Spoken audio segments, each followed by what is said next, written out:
Hold on, I'll tell you when. Actually, I should look up these guys' names, their first names. There you're on. Welcome back. If you're seeing this now, I think you're seeing the replay of the first ever Fight Companion from the Boxing Podcast crew on our YouTube channel, Boxing TLDR. This is the Keith Thurman and Manny Pacquaio fight with the undercard going on now. Between the first fight we're catching you live here is Neri versus Pacquaio, and actually Trevor, my co-host of the podcast, he's currently at a youth an amateur show right now, wrapping up with his last boxer, and we're going live now. We're started. I'll be providing some color commentary here, and Daniel will also be nearby, our producer of the show. And when Trevor arrives, he'll arrive and he'll step in. I'm hoping this will be an opportunity for him, who he's now been coaching me in many ways. This will be an opportunity for us to break down some tape and call out the fights as we see them, but also learn a little, and I think it might be something that our viewer base will be interested in seeing. And you'll also just get our reactions from some of the fight as it's happening. So right now we're in actually round 5 already of a bantamweight fight. These are small guys. They're 118 pounds. Daniel, when was the last time you were 118 pounds? When I came out of the womb. Yeah. Earlier testing, that's working. We're all good. All systems are a go. Great. I saw a couple of the undercard that had been on Fox before this pay-per-view part of the show started. I want to give a shout out to my friend Carlos Maldonado. He fought a tough fight, and he's a strong dude. The ref called it and stopped him, but this is a guy who is a hard worker, and he was almost retired before this and decided to come back. And he's fighting at Madison Square Garden. That's nothing to be embarrassed about it. Even if you take a loss, he still fought good. I fought a hard guy. And yeah, man. I mean, if this is really the end, it's a good place to stop. I think it was probably a decent payday, finishing off at Madison Square. Not Madison Square Garden. MGM Grand. I don't know if I said that. Which is the Mecca. Which is essentially the Mecca of boxing. The West Coast Mecca of boxing for sure. Because the modern Mecca. The modern Mecca, exactly. Because in many ways, and I like that it's coming back to MSG, because in many ways, in the early days, MSG was, then the Caesar's Palace was, but it's too damn hot in the outdoor Caesar's Palace. So they haven't had a fight in Caesar's Palace in forever. Well, but in the Mayweather years, they have that new stadium that they're going to be building. Yeah. So they're going to be going outdoors, I bet you. For some super Raiders? fights? No. The Raiders? Well, the Raiders are, but I'm talking about for their super fights, there's 60,000 plus. If the UFC guys, they've been talking about going outdoors. So if they're talking about it, you guarantee you a Canelo fight will be outside to sell more tickets. Yeah. As long, I mean, you're talking about this is being built in Las Vegas right now? Yeah. Okay. The Raiders fool. Well, they built the T-Mobile Arena for boxing and UFC in a sense, and then they ended up getting the hockey team, which was kind of a surprise, I think. No, they built it for the hockey team, I think. I don't know. Either way, Canelo's. It is the home of the hockey team, though. That's for sure. To the point where the New York, the Statue of Liberty has the hockey jersey on at all times. Oh. Yeah. Oh, okay. That's cool. So what's going on here? What's So right now we're seeing a fight between two southpaws. These are small dudes. I'll be honest with you. I'm getting this late, but it looks like Pacquaio has been doing most of the work. We came in on round 5, and now it's round 6. Well, what are you seeing? Man, these guys. There's a lot being thrown right here. No knockout power. Not yet. This is gonna be the kind of guys that I mean, on these big time shows, these are guys who are facing qualified opponents. So you're not going to see, like at a small show, like the ones you've been to see me, you'll see 6 knockouts a card. On these fights, you're not going to see such early knockouts happening, but you will see a lot of volume as we're seeing now. And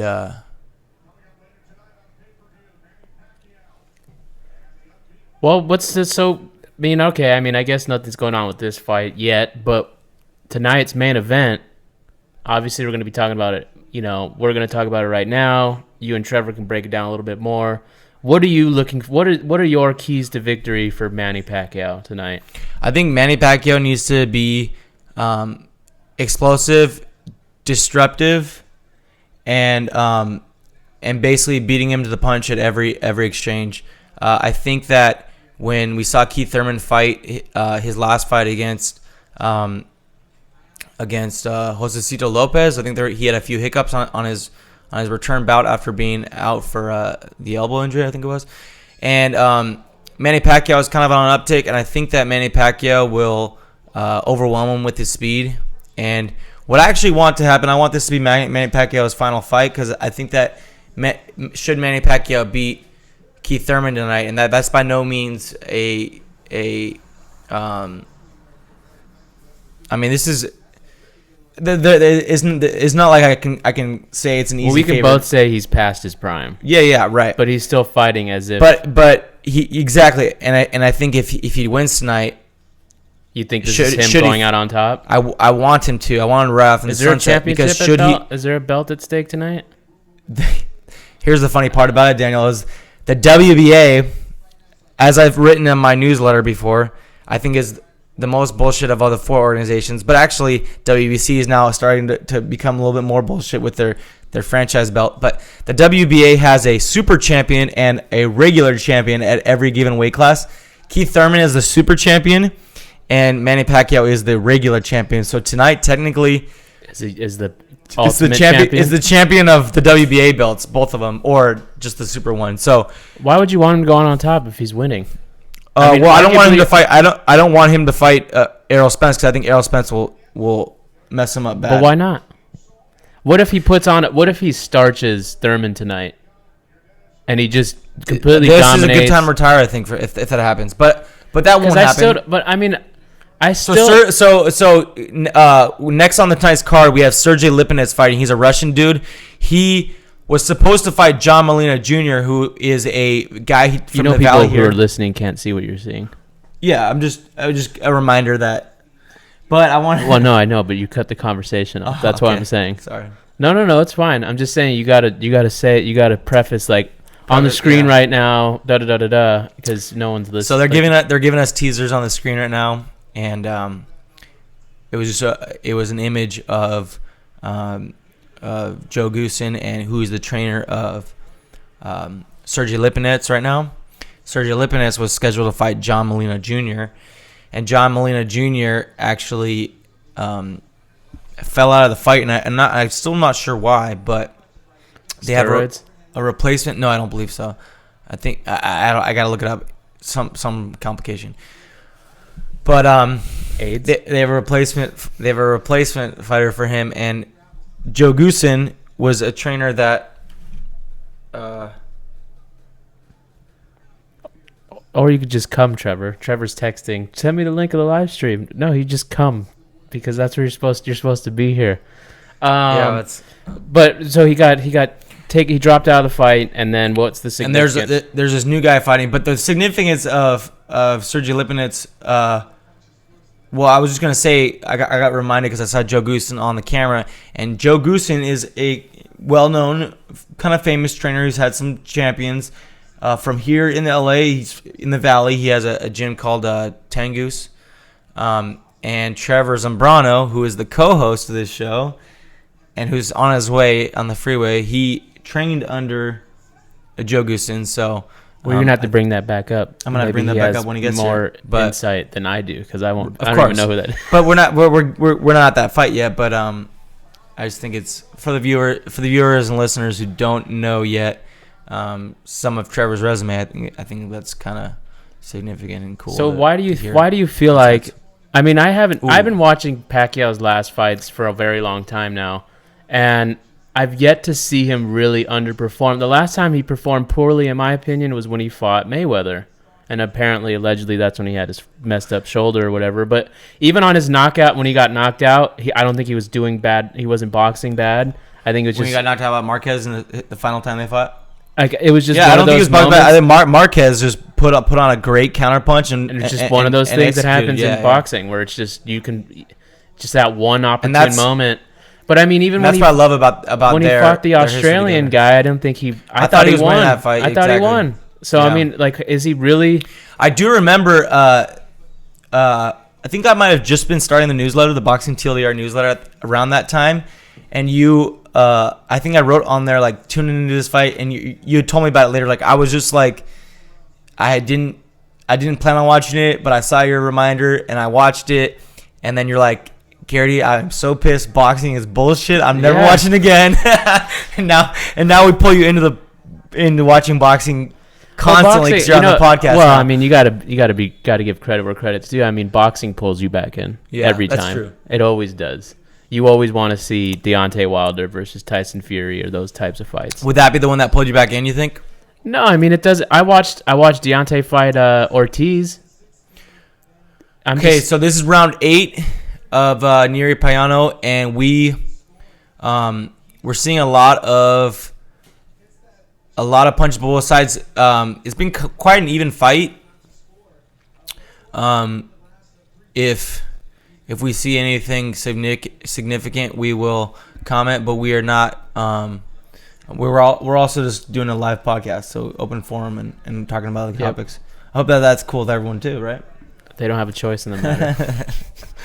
Do we have anybody on the chat? No, not yet. Live? Okay. Cool. I mean, we'll see what we get as the night goes on. I'll be. That's what we expected because we don't expect anyone tuning in. Well, I don't expect anyone doing any live streams for this fight, so that'd be good. That'd be good. Yeah. Hopefully Who's putting on this fight? Fox pay-per-view. Fox pay-per-view. Yeah. Okay. This is Fox pay-per-view. Fox hasn't done. When was the last time Fox has done a pay-per-view? They did because they have a deal with PBC, but they did the pay-per-view fight between Errol Spence and Mikey Garcia. Oh, so recently, kinda. Yeah. Did they charge $75 for that one too? I think so. I didn't pay for it. I paid for this one because I don't want to lose the stream while we're broadcasting. No, because you're a good person, Gary. I don't cheat. I pay my taxes. I don't stream illegally. I bought all my CDs. I hope you pay your taxes. I bought all my CDs ever since Kazaa went under. So I didn't know what Kazaa is. It was pre-LimeWire. Yeah, I remember Napster. It was in between Napster and LimeWire. No.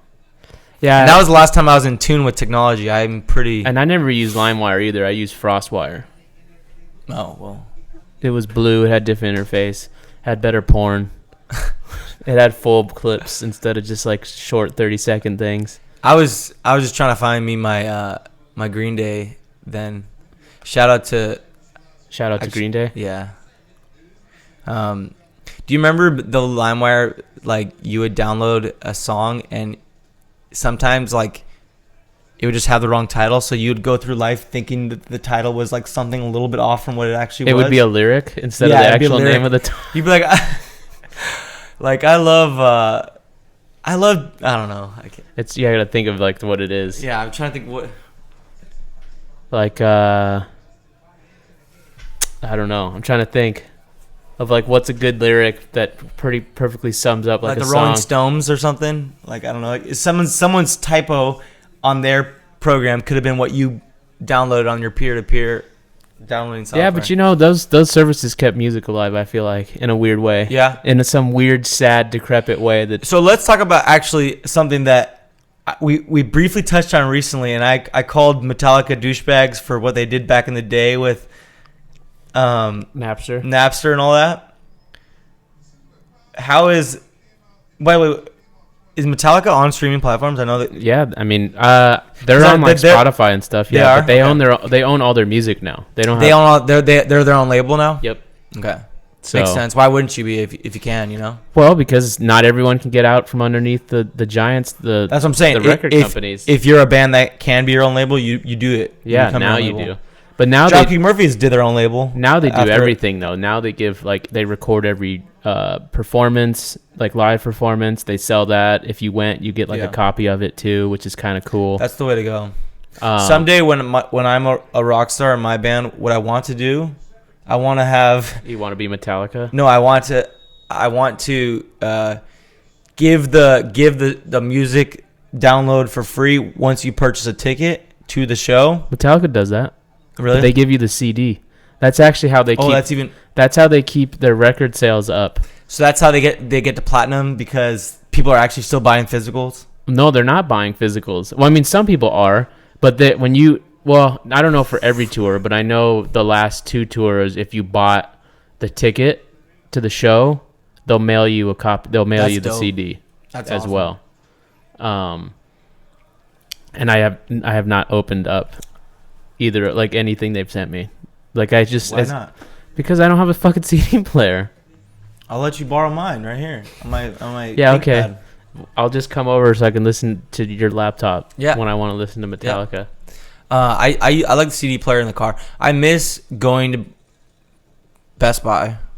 Best Buy doesn't sell CDs anymore. I know. They do actually. They do sell CDs. Putting it in and then listening to the whole CD on the way home in the car, and if you weren't done, you just extend your route, and then that was my tradition for the 10 CDs I bought.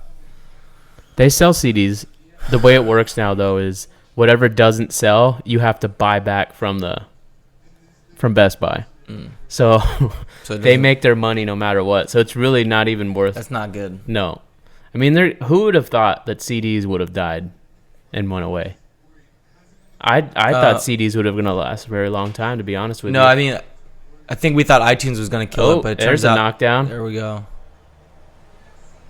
He kind of just. Payano is that it? Down. You think Payano's out? Hurt, big body shot. And he's taking it. He's taking it. He's out. Yeah. Left hook to the body.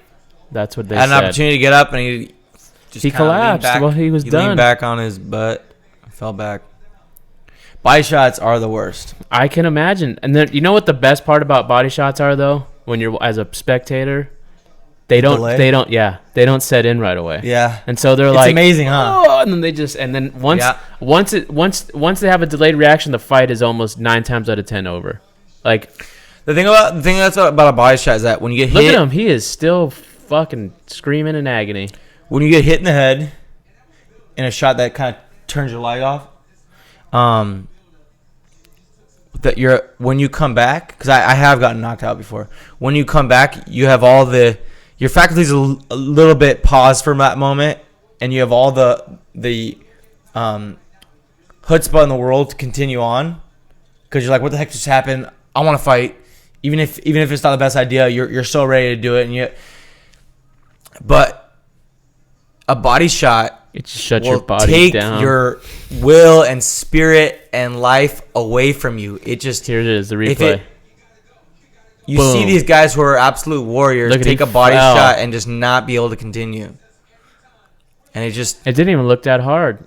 Like in the ooh, no, right it did. Spot. It did. That was a here. Perfect body shot. And you see that delayed reaction, he falls right here. So Payano gets hit right here on the right side. You talking to your mic?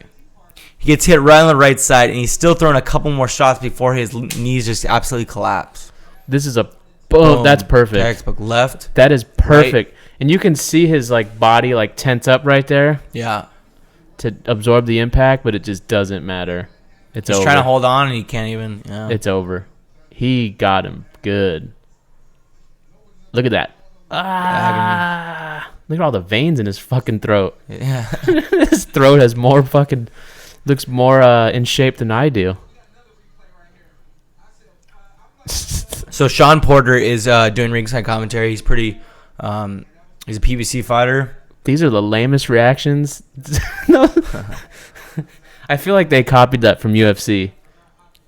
Doing the on cam. This color commentary cam. Well, because it's a way for it to go viral now. Yeah. Whoa. Yeah. It's like I remember actually when you on your channel on Daniel and Gian Talk. That's the right name, right? Yeah. On Daniel and Gian Talk, you guys did a fight companion for the Deontay Deontay Wilder fight, and just because that fight was such an incredible moment. Good on you for doing a fight companion there, because it was such a great one to do it for. But when one of the best when ever. Deontay Wilder knocks down. No, let's be honest. He knocked him out, and then he came back. But he came back to life. But your guys' reaction, and then you guys have it on the replay, just the sudden, whoa!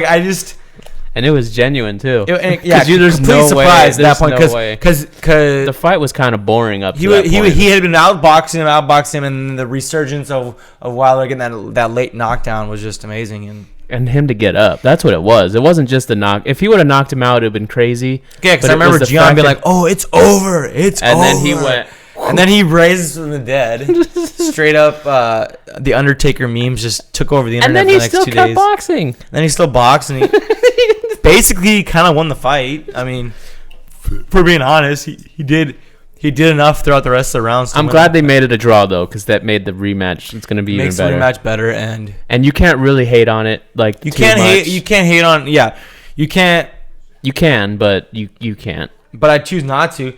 And I was rooting. It's not as bad as for me, like Canelo. I was Triple rooting for G Wilder too. that night, because I was, at that moment. You like Americans? I would like America, and yeah. Damn, this ring announcer lady is taller than the boxers. Yeah, they're 118. They're bantamweights, dude. Well, I'm just saying he's tall. She's taller. Yeah. But is this Caitlyn Jenner? So that fight, when do you think that fight's going to go down? They say 2020. It's got to be 2020. If Ortiz doesn't beat because right? you don't want to sleep on that fight, because Ortiz is a bad dude, and arguably Ortiz was beating Wilder the last time they were fighting. Yeah, he's given Wilder the hardest test. Well, no, Fury did, because Fury won. Really? Well. Physically, in terms of almost being knocked out, in a sense of taking damage and punishment. Yeah. Ortiz, I think, for sure. No argument. I'm just saying. In terms of boxing, see? So the most recent, if you stumble upon this podcast far into the future, know that this is the week that came after the internet was taken over by storm by the Face app. They were doing face apps for all the boxers, and there was a bunch of memes of what Fury looks like in the face app when he's 65, and they just took Luis's, and they just left it alone and said, "This is what Luis Ortiz looks like." He's already 65. He's old as shit. And it was just funny. I don't know. I liked it. They don't even know his age, do they? I don't think so. They have a range. He's like 30 something. It's like 37 plus or minus 5. Yeah, Actually, there's no minus. It's just. Hey, but he's a beast for however old he is. Old ass man doing pretty good. I mean, I think so. Yeah. I think if you're gonna, I mean, who fights at 38? I mean, how old's Pacquiao? Especially in the heavyweight division. Pacquiao's like 40, 41, 42. But he's not in the heavyweight division. Yeah, and it's different. It's a different size of the punch. I'm gonna look at Pacquiao's age. I want to say he's 40, but it might be 41, 42. That's pretty old for a boxer. Yeah. I mean, how old was a long ass career? How old was what's his name? Turned pro in his teenage years, I think. What's his name retired at 49 after he got knocked out of the ring. I'm totally blanking on black guy. Bernard Hopkins? No, Bernard Hopkins was in his 50s. He was in his. I thought he was like 49. 52. I thought he was 49. No, because he would promise he's gonna retire several times. I'm gonna look this up. And then you obviously have what's his name, who was a heavyweight champion later on in his 40s, George Foreman, right? Yeah. So people could still do it. I mean, obviously George Foreman just knocked you the fuck out. That was his claim to fame. So Bernard Hopkins is 54 right now, and so I think that was 52 when his last fight took place. I mean, hey man, he is a beast. Bernard Hopkins. When I first started getting into boxing, I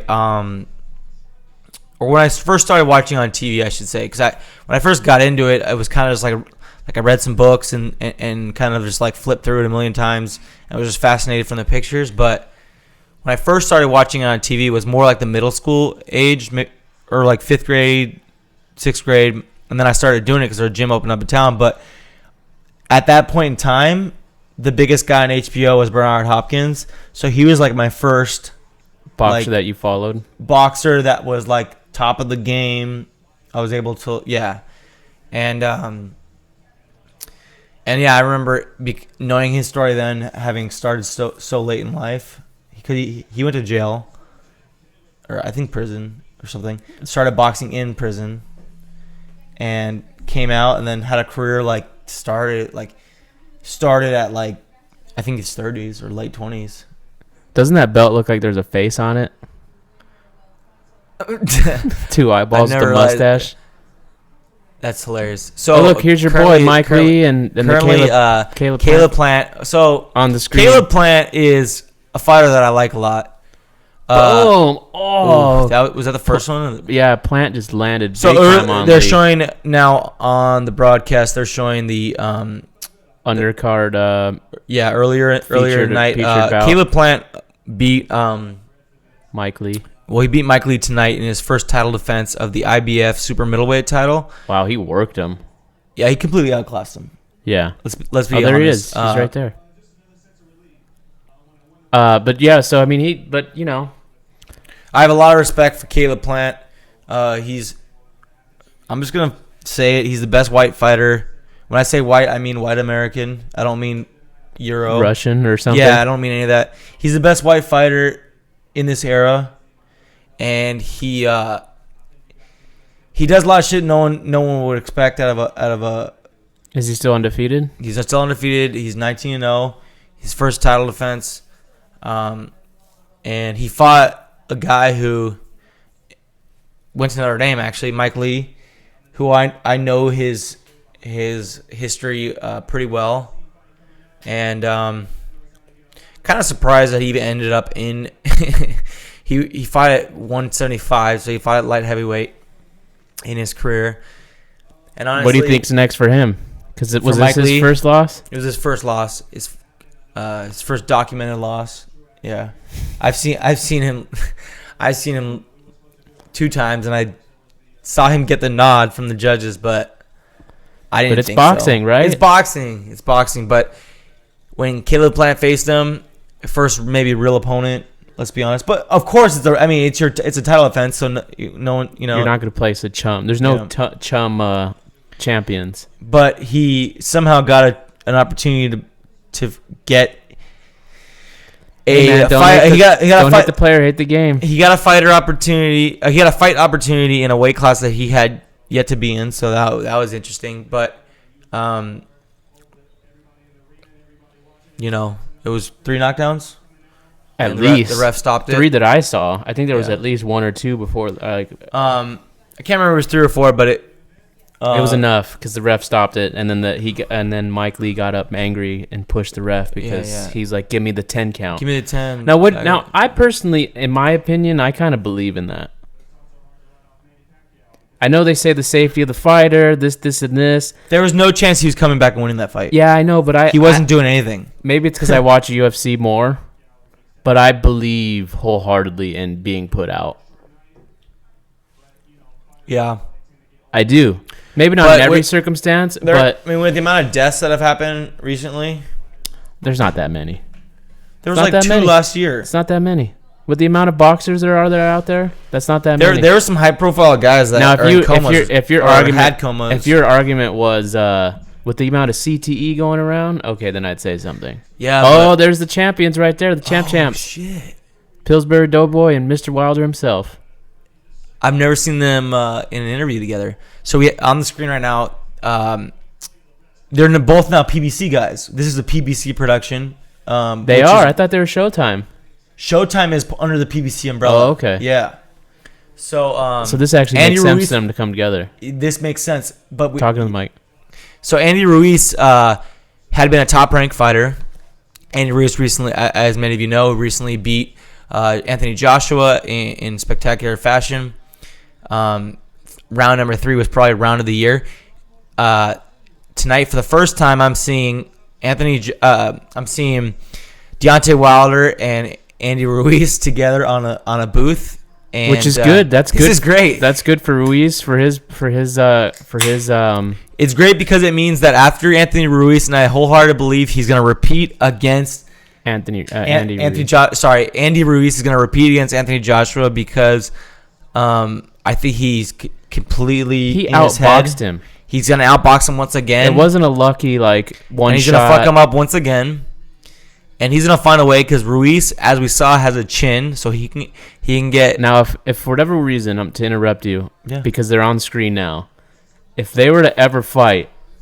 Oh, Wilder wins. Ruiz Wilder versus wins. Wilder. Wilder wins. But I'm glad because these guys have balls. I'm glad these guys are being familiar with each other. You don't think Ruiz has the chin to take that? Is that... Dude, Wilder is a beast. I'm just gotta approach it from a boxing match. Don't just make assumptions. If you're gonna claim that it's gonna be Wilder out of nowhere, without a shadow of a doubt, you gotta back. I don't think physically. Well, we'd love to see when it happens, but I don't think physically. That's what I'm saying. You don't think Ruiz can take find a way? No, just find a way around the type of power that Wilder has. That's what I just said. Yeah. I'm not saying he can't take a punch. No, you don't think he can take a punch. You don't think he could take his punch. I think that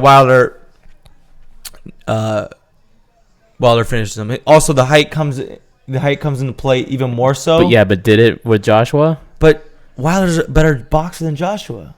Wilder's a better boxer and a better fighter than Joshua. I don't know. I feel like some would argue that Joshua is a better boxer. If you were to eliminate Wilder's power that he in a box, if you were to whatever reason. Well, we still want to see that fight. We had been wanting it forever. What, Wilder versus Joshua? Yeah, Who wants to see that? I don't want to see that. The whole boxing world wanted to see that for like 5 years. I'm glad Ruiz knocked him out. I know you're glad. You like seeing everything shucking up, and I think we all do too. So we're happy for Ruiz to do that. And he's just so baller right there with his gold chain on it. And so they're both wearing black jackets with like polo shirts underneath, like not suit shirt underneath. Like Andy Ruiz looks like he's about to go to church. They're both wearing some dank jewelry, and oh man, it's cool though. I love good. it. It's a good. It's always nice. I love that. I love that. You know what? You know who's I the love biggest that loser? the boxing world embraced Ruiz too. Yeah. They didn't shun him. They didn't say it was a fluke. They didn't do anything. They were like ready to change. A lot of people were laughing at the matchup, and you gotta understand why. But you and Trevor, both of you. I thought both that, of you. I gotta put you both on blast. Both of you guys. Good. We deserve it, and you did that on episode 16 when after it happened. But because you were both like, well, when Joshua wins. No. I believe what we said was Andy Ruiz will be exciting. He'll come forward. He'll make it a fight, but he's gonna walk into some shit and he's gonna get knocked out along the way. Yeah, you counted him out. But what happened was he came forward. And Joshua wasn't ready. He made a fight. He disrupted Joshua, and then he fucking knocked him out. You know what I mean? Yeah, I know. So we were halfway there, but we were wrong. We were dead wrong. What? You guys were dead wrong. No, I was gonna say I saw it, but I didn't. Someone spoiled it for me. I was at a wedding. No. I was at a wedding, and then I got a text about it, and I'm like, was it a Mexican wedding? It was. That got lit. I know. They didn't even know. They didn't even know. They were too. They weren't. I was actually in. It was at DoubleTree. It was at DoubleTree. So those are fancy Mexicans. So, okay. There were those Downey Mexicans. Yeah, they didn't know. They didn't know the boxing. Yeah. Because what DoubleTree? What double? I don't know which one. Okay. But a nice one. It was a DoubleTree. Yeah. DoubleTree's considered nice, right? For Mexicans, yeah. I just get confused on what's what. They're Hiltons. DoubleTree's owned by Hilton. Everything in the hotel industry, everything's owned by everything. So I don't know what's what. It's like DoubleTree is like Hilton's cheap. Okay. like for middle class families. Yeah, Middle Class Fancy. Yeah. Shout out to one of the best Instagram pages of all time. Middle Class Never Fancy. heard of that. Big time fan. But I like DoubleTree. It's cool. You know what DoubleTree has? I used to think when They I have was the little. best cookies. When I was little, I've heard about that. They have the best cookies. I heard that on a business podcast talking about like leaving an impression. It was like DoubleTree's cookies. People are still talking about them, and they like it's like a sticky impression, and people will like talk about Yeah. the experience or whatever. And you're doing it right now, so I you're know. doing free advertising for them. So that's I know. like that's a key point that I think. And all they do is bake them fresh. That's it. That's literally That's all you gotta do is do it real. So Is there really fucking commercials right now on this fucking I paid for this on this dude. pay-per-view? So Daniel, when I was a little kid, I used to think Embassy Suites was a really nice hotel. Is that true, or is that Never even heard of that. It's a hotel. Embassy Suites. Embassy Suites? I thought you said NBC, like the cable, the channel. NBC, I'm like, National Broadcasting Channel. I didn't know they had hotels. No, Embassy Suites. MGM has hotels, so it's not that far off. That's a media conglomerate that has hotels. This fight's at MGM Grand. It is. No, I think Embassy Suites is definitely a luxury. Okay. Like, they're like at least 4 stars. I mean, I feel like as a little kid, there was those commercials, so I thought they were like super classy.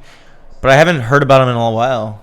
they're really in cities. That's why they're like city, like in the So city. they're not in they're No, not you're not Long gonna Beach see it. and No, fuck Glendale. no. They're like downtown. Yeah. They're in sky rises. Because I remember one of my favorite hotels I ever stayed in was an Embassy Suites. Okay. They just, they're just super luxurious. I mean, they're not like 5-star, but I don't know who these people are. So on the left, The color commentary team. The left two people. I don't know the left two people. So yeah. So the guy in the middle, the Kenny Albert, second I feel like from the I've left, seen him. second from the left is a Fox employee. The guy on the left runs a popular YouTube channel. So I'm a little bit surprised to see him being employed by Fox for tonight. Probably a 1099 situation, but pretty dope. So hopefully something that could be me. The guy after the white guy is Lennox Lewis. You know who Lennox Lewis is, right? And the guy on the far right is Sean Porter. Sean Porter recently signed a fight with Errol Spence Jr.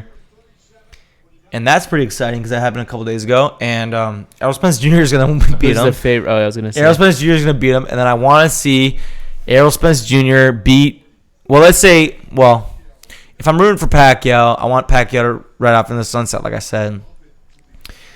And then he vacates this belt. But that's not going to happen. He wouldn't do that. But if Keith Thurman wins this fight tonight, Errol Spence Jr. beats Keith Thurman. Keith Thurman has all 3 belts that are owned by PBC right now. So that's the WBC, what Sean Porter currently has.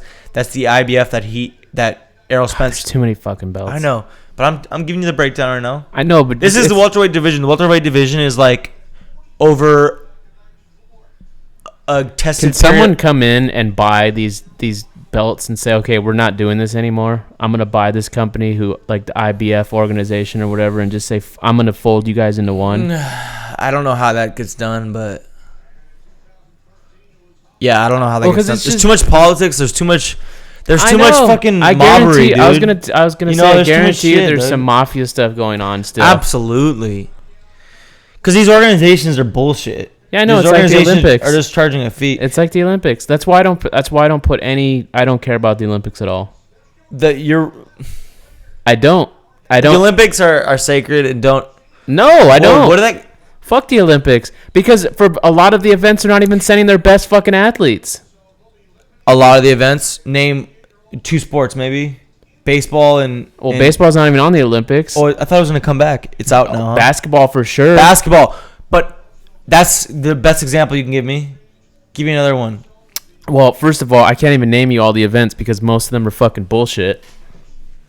Says a guy who doesn't play a sport. So the Olympics are bullshit. Boxing is a perfect another example of them not sending their best. Because it was held as amateur. No, because it's bullshit. Because it was amateur. No, because it's bullshit. So that's what it is. But now it's pro-am. The people, no. Okay, your best boxers who are fighting right now they're not training for the Olympics right now. Because they want to make money. No, because it's bullshit. No, Daniel. Did you know that currently in current day Olympics, up until last last Olympic cycle, They also which don't is get 2016. paid too, and they get millions and billions of dollars of ad revenue, and they're not getting paid to do anything they're doing, with the Do exception you know of a that few boxing is the only sport and was the only sport that doesn't take professional athletes in the Olympic program? Yeah, Once you go pro, you can never go amateur again. Yeah, because it's bullshit. But actually, at the last Olympics, they allowed it to be for the first time. Only two guys decided to participate, or two nations decided to participate: France and Italy. Yeah, but wouldn't you want to see a tournament, an Olympic tournament of the best boxers from each part of the world? Not pro boxing. Yeah, I know, because it's bullshit. No, I wouldn't want to see pro Yeah, boxing. let's watch a bunch of 'cause you can't amateurs do- who may or may not turn out to do anything. No, because you can't do tournament style with a 12-rounder. You and absolutely can. No, you can't. And I don't want to see. I don't want to see. I know you. I don't want to see the because- top pros in the world doing 4-round fights. because That's taking a boxing step is down. because the Olympics are bullshit. That's not the Yes, point. you watch. It's an you amateur watch, competition. No, exactly. It's an amateur competition, and you're gonna tell them you're gonna hold it in high regard. We've already gone over it. How many freaking gold medal boxing athletes have gone on to have professional careers? Not many.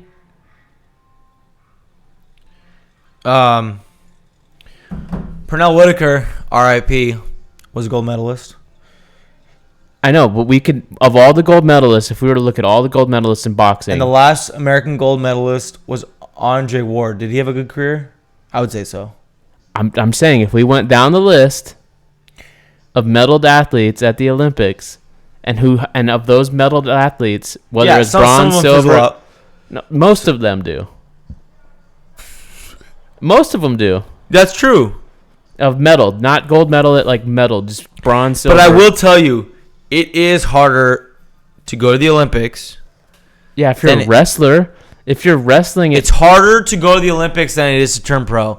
That's why so many guys will turn pro early. yeah, I know. Daniel, I did not have a fucking shot going to the Olympics. I tried. I did not have a fucking shot. I got smoked in the first qualifier I went to.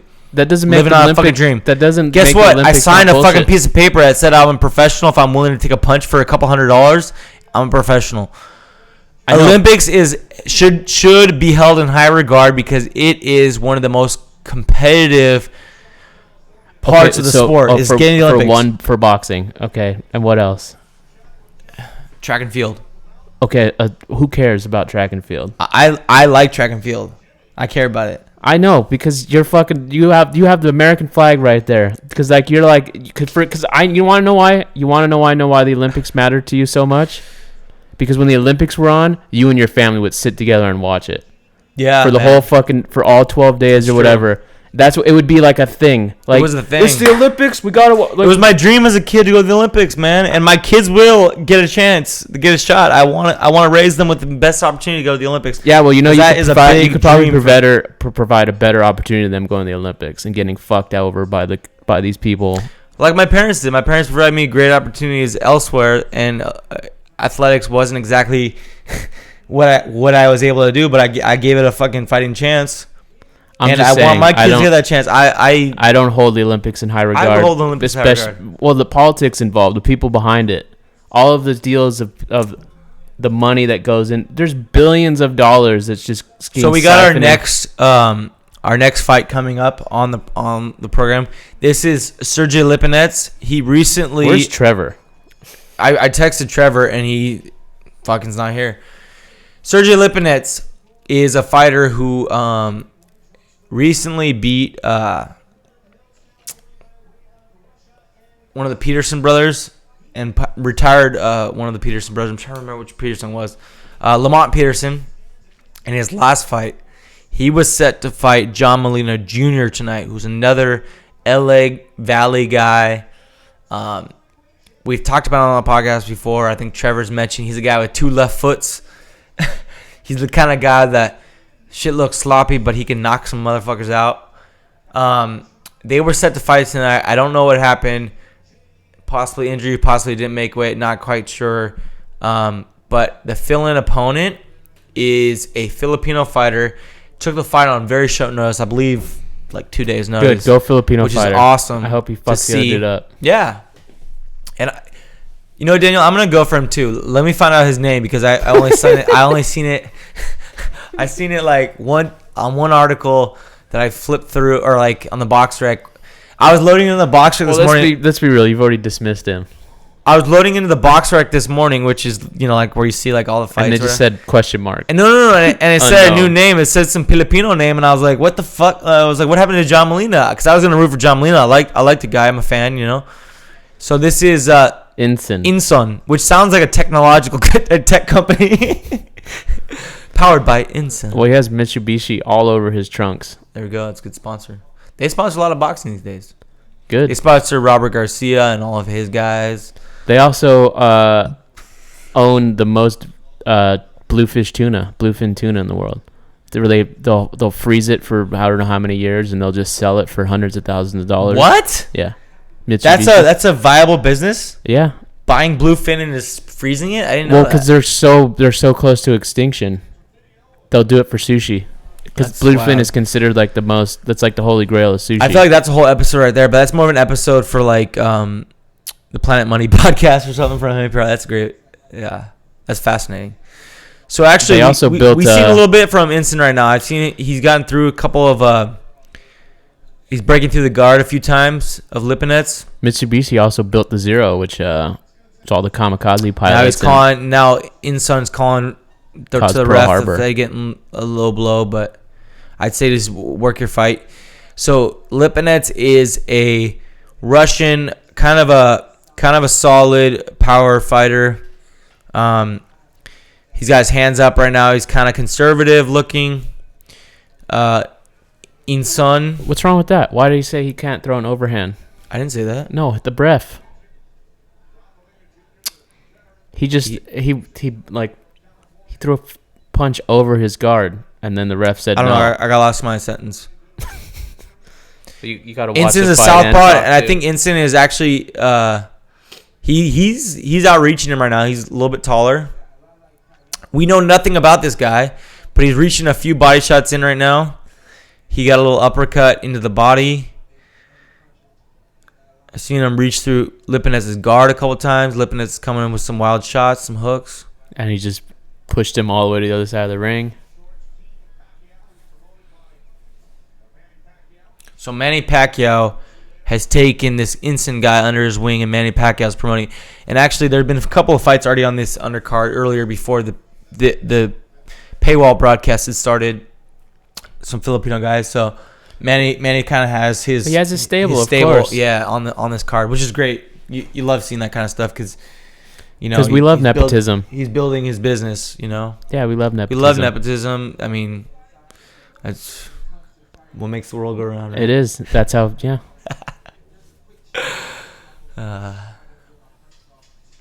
Isn't it funny, though, how we have the guy has Mitsubishi all over his back, and they're the ones who caused Pearl Harbor? Time just forgets everything. What? Yeah, they were. Bring me back on that, because I don't know what you're referencing. Because I know less. Mitsubishi. You're more of a World War II buff than I am. They are the ones who built the Zero, which is their fighter pilot, the Japanese fighter pilot.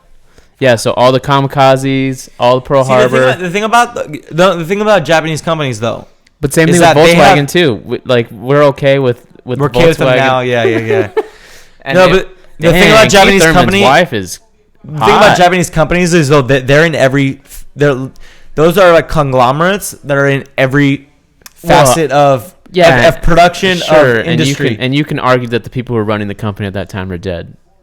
No. Oh yeah. What I meant was that like the guys who are making those Evos that are fucking taking nice turns on a country roads and shit. I don't even know what in the is. rally cars. Oh, the rally car races aren't necessarily. It's like it's part of that same conglomerate that made whatever fucking airplanes. But so who's this trainer? This is Joe Goosen. Why is he dressed like Liberace? He's a flamboyant guy. He's typically is he well respected? Well respected, yeah. He has had many champions. Gosh, I'm trying to think of maybe Diego Corrales is maybe his most famous guy. Actually, whoa, dude. He used to train John Molina, and he's training Sergey Lipinets, and John Molina was the supposed opponent before he fell out. So John, that's why he dropped out. No, that can't be it. I mean, it wasn't like they found out today who they were gonna fight, but I don't know. Lipinets has gotten a good lead left hook right now. He's starting to find his way.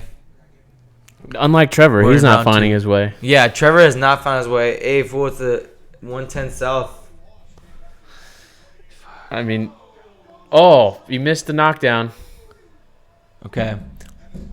What shot was it? Lipinets is the second round. Lipinets just knocked down the Filipino fighter, Inson. What? And they what? So the referee just called a stoppage, and Inson was standing up, ready to fight with his hands up, smiling like saying, "Yes, I'm responding to your ask. I'm ready to fight." And he raised his hand like this. See, this is why boxing's stupid. Hey, man, shit like this happens, and then hate to see it. Yeah, because you don't see this in the UFC. They don't do that. There's no fucking 10 count. I know it's a different sport, and they're not comparable. There's no way you can compare them. I know. I respect MMA a lot. But it's just like... But this is my love, man. This is why it's stupid, though. Like, this is unexcusable. Inexcusable. I don't understand. I do not understand why. Him smile like, all right, let's go. I mean... Was he going to win that fight? We don't know. That was the only knockdown. Was he not able to continue? No, he was able to continue. He was ready to fight. It makes for makes for good theater, says Joe Goosen, who's well mic'd on that. What the hell was that? Rigged. The guy with the Liberace jacket as rigged. So Joe Goosen is a here's the knockdown. Ooh, that was a good shot. That was a really good shot. Hits him with a left hook right on the chin. Turns that switch off. Ear. Boom. No, it's right on the chin. Yep. Turns that switch off. You're better getting. This is something maybe those who haven't boxed but maybe watching haven't seen Daniel. I don't know. I'm watching the replay. You're better in luck getting hit right in your temple than you are getting hit right here. Getting hit right here is going to turn you off. Getting hit right here, maybe a more long-term damage, who knows, but you could take punches all day here. If you get hit on that chin, boom, turn that off switch, and that's exactly what happened here. You see it. You see his head fucking turn down and recoil back, and he just lays flat. Although we did see him respond and ready to go. He could have taken another one. And he could have taken at least one more hit at some point. I mean, I don't care. Dan, don't you think if the fighter is coherent and ready to fight? You should fight. You shouldn't leave it in the hands like that. That's what I'm saying. That's why I'm saying it's stupid. That's dumb. That was a dumb early call. It was an early call. Lipinets would have done it again to him, but it was an early call. It could have, but he could have taken it one more time. And that's what they're trying to stop. If the ref would have called it right away, jumped in right away and said that was it after the one shot, I wouldn't have said anything. But the fact that he waited him to get up, counted him out, smiled, did the whole glove shit, and then still called it, I think is ridiculous. Especially have the ref right now smiling next to the trainer, laughing and fucking talking about good theatrics or some shit. Not that it happened today, but sometimes everyone's playing for the same team, you know what I mean? Yeah, I know. This isn't in frame, right? Yeah? Do you not want it to be? No, later on I'm going to put it on for the package. No, it's not in frame. It's not in frame. I mean, that's probably not in frame. Well, that was disappointing. I wonder how much money Inson makes on that, you know? Late replacement. I would not. I'd be kind of pissed off about these pictures right here. These pictures? Yeah, like smile. Like I'd be annoyed unless it was just a payday. Like, hey man. No, it is a payday. Just fucking. I'm just sure, go I'm in sure there. It's a decent payday. It's a Vegas fight. Here's 100,000. Just fucking last minute. Put up your. Ooh, I don't know if it's 100,000, but probably a good payday. See, that's a good payday for 3 fucking rounds. Well, I don't know. What is it then? 25,000? No, I mean I don't know, and I have yet to get to that level of the sport where I know what these paydays are.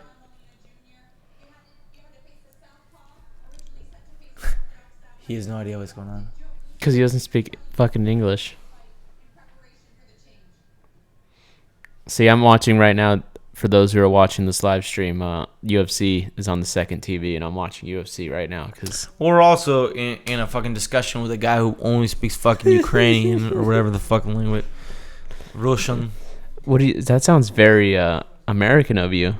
What? Very entitled. We're fucking speaking Russian over here. What does he speak goddamn American? Like, bro, if damn, this guy got wrecked. Vasily Lomachenko can learn his English, the sky's the limit, dude. Is he learning English? He seems to be. He tries a bit. Because the sky's the limit. This guy can be on Coke commercials if he gets a chance. Like for drugs? So Joe Gooson's now being interviewed by Caitlyn Jenner here. He looks like Bruce Jenner. Caitlyn's interviewing Bruce. Or no, excuse me, Caitlyn. No, that was bad. But Caitlyn Jenner now. No, but I was saying that looks like Caitlyn just because it's super tall. Dude, it's ironic then, because he looks like how Bruce looked. That's what you're saying. Yeah. Caitlyn being interviewed. Caitlyn was interviewing Bruce. So there you go. Interesting. Boom. Damn, dude, that's the crazy thing, dude. He was about to connect a shot. Oh, shit. So the shot that knocks down Insun is a left hook, and at the same time, Insun was throwing an uppercut that's like... Well, he was landing. He was like a millisecond away from landing. The instant he was doing well. That's the beauty of it. If you're first to the punch, there might be one coming, but you land yours right before. Oh, there's the Raiders owner. And there's the Raiders owner. There's a new stadium. See, this is what I'm talking about. What a goofy ass haircut that fool has. Yeah, he's also rich as fuck. If I go on. Speaking of fucking goofy haircuts, what are you talking about? Let's go, baby. 2020 is the year of the mullet. 2020 is the year of the Raiders, bro. I've been on board since like 2018, but 2020, we have talking about people with weird haircuts. Fucking Stockwatch. Keith Thurman's Stockwatch. What the heck, bro? Did you know that? This is how much money he's making. I like it. You think he makes $50 million a fight? No, I don't know what they're talking about. He might have a $50 million net worth, is what they're saying. We weren't hearing the full volume up. No, we're not. He's not making $50 million a fight. He's probably making 10 to 20, which is good. Which is great. Yeah, because even if Pacquiao beats him tonight, it's not like his career's over. Absolutely not. Because Pacquiao's then all of a sudden people are saying, well, fuck, Pacquiao's just the chosen one, of course. Because, I mean, Pacquiao's been doing well his whole life in the ring. Hate him or love him, he's lost, 6 or 7 times total? What? Pacquiao? 6 or 7 times what? Champion? No, just period in his boxing career. He's lost. Yeah. I think he's 7 losses. He's one of the greatest of all time. 60-something and 7. It's the kind of thing I should have. But dude, Keith Thurman's wife is a bombshell. She is hot. But anyway, what I'm saying though is like you can't argue that he's one of the greatest of all time. Right. Absolutely. To be able to start at, I think, bantamweight, maybe even smaller, and rise. Is she Indian? These many. Yeah, she's Indian. Hey, shout out to the Indian people. Shout out to our new viewers who are fans of the D&G Talk. They might be going for Thurman then. They might be going for Thurman because Thurman likes that. The Indian. What's a good Indian? He's down for the brown. He's down for the Bobs and Bagana. the Indian Bagana. Yeah, it's. I'm assuming she's Indian. They showed a picture on the attire. Screen. Yeah, she showed a picture of her on screen. She looks. She had the attire at their wedding, I think, or something. Yeah, their attire, and they had the. That's not a 100% qualifier, though. It's not 100% qualifier, but it's a good. I have been.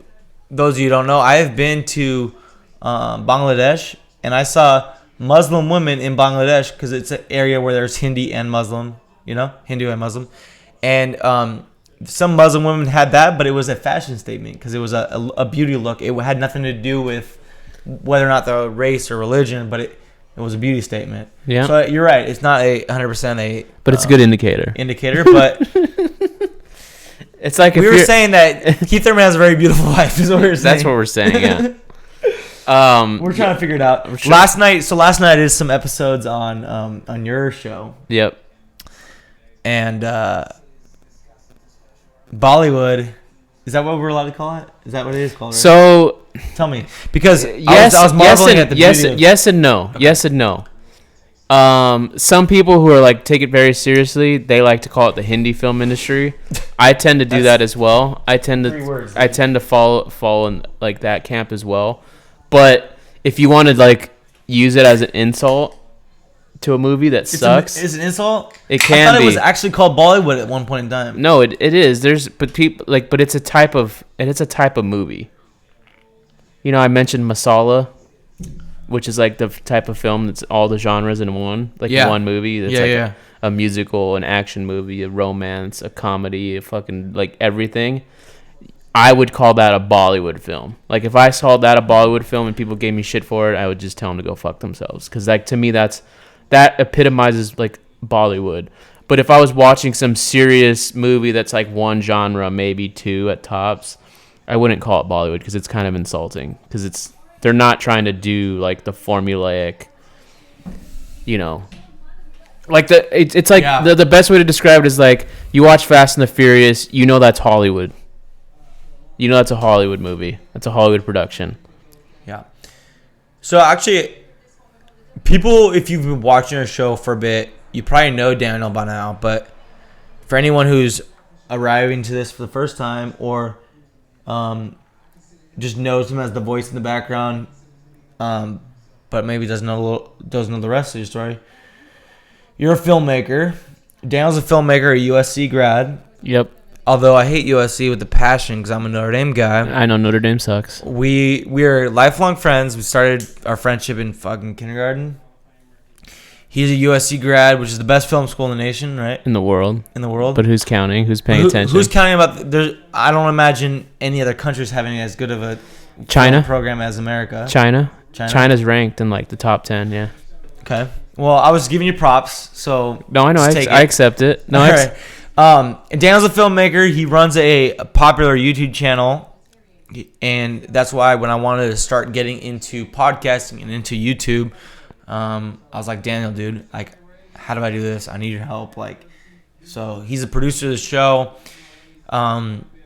His popular YouTube channel is actually a pretty big hit in the Indian film market. Is that a proper way to describe it? Yep.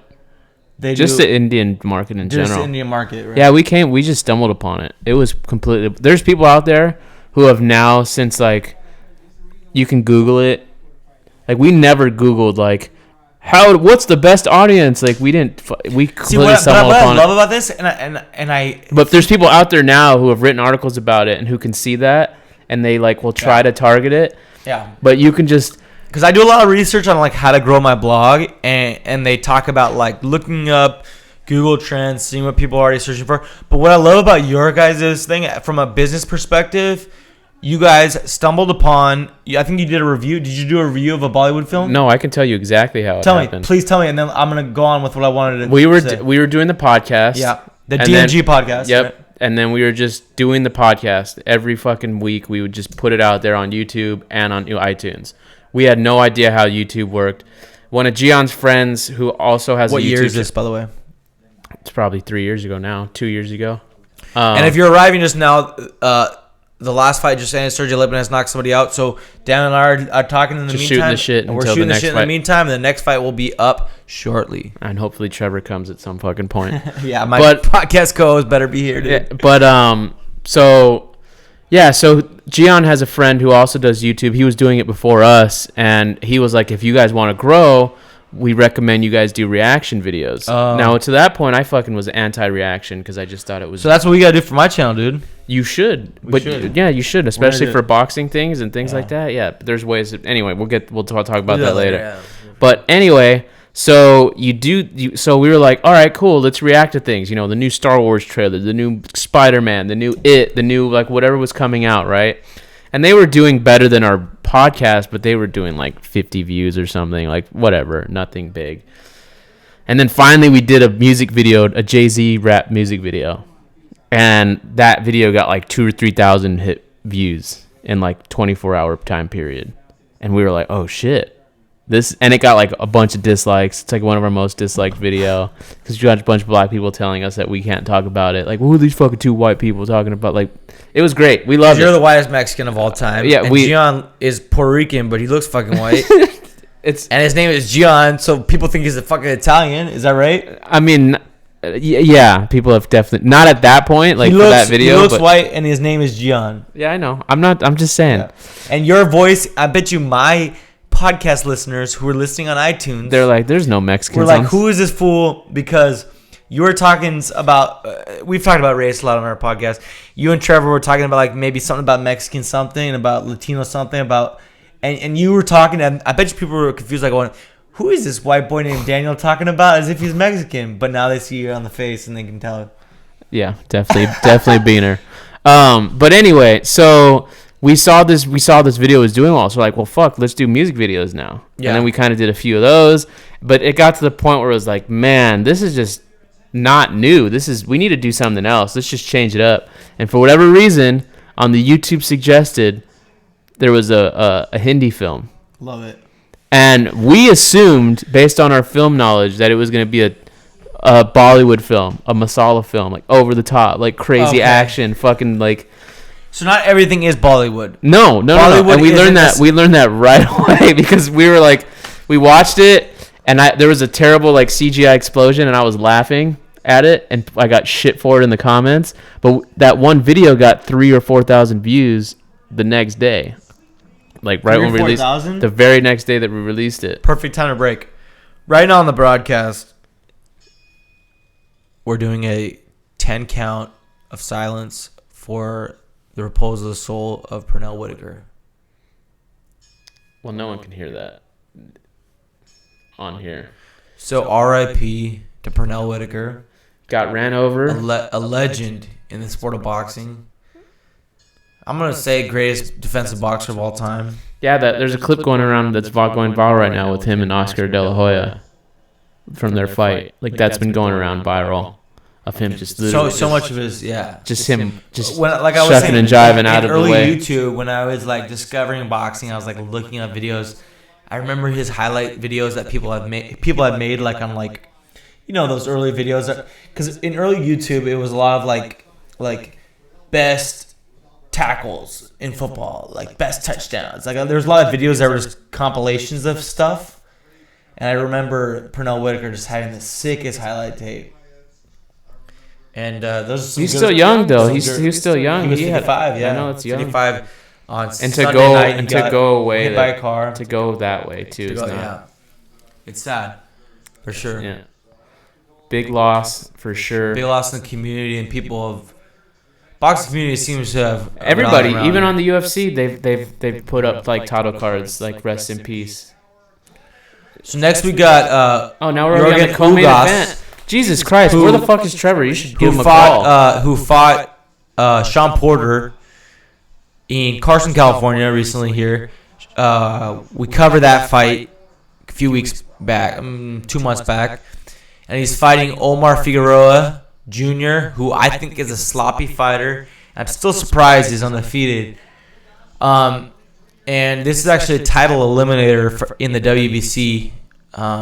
So winner of this fight gets an opportunity to fight for the WBC title, and that WBC title is going between Sean Porter, who's ringside tonight as a commentator, and he will be fighting Errol Spence, and that got announced just the other day. So I believe, I would assume winner of that fight, their next mandate is this. But we all know that the mandates never fall in line perfectly. What's this about? What about Canelo not fighting on Mexican Independence Day? So Canelo's not going to fight on Mexican Independence Day. So basically, and we've covered this on the podcast. I've covered this on my website, in the newsletter, in the blog. The boxing industry runs around these two dates, in a sense. I wouldn't say Yeah, okay, hold on. But why is he not fighting? We don't need to give the preamble. People. Okay, he's not fighting on September 16th. I actually want to know. That's why I'm like, cut out the bullshit. I want to know why. He could sell the most pay-per-views because I know, but why is he not fighting? He's not fighting because they say they can't find a big enough opponent for him. So he's run out of opponents? That's what they're saying. But so then he's not going to fight until fucking... So he's not going to fight again until Cinco de Mayo? They're saying the money isn't right. Meaning there ain't... And if I'm Oscar De La Hoya, Golden Boy is his promoter. If I'm Oscar, I'm not about to put him on a fight that doesn't cover the overhead. I don't know. I think that's a bunch of bullshit because I'm sure there's fighters out there. See, that's again. Why so, another? You're just adding. Who does he fight? Who does he fight next? When we talked last, there was like 3 or 4 names, and then there was that Sergey one. Kovalev at 175. Dude, fight somebody. You want to be the best of all time? Be the best of all time. No, you don't need money to. No. See, that's why I think I think that's why it's bullshit.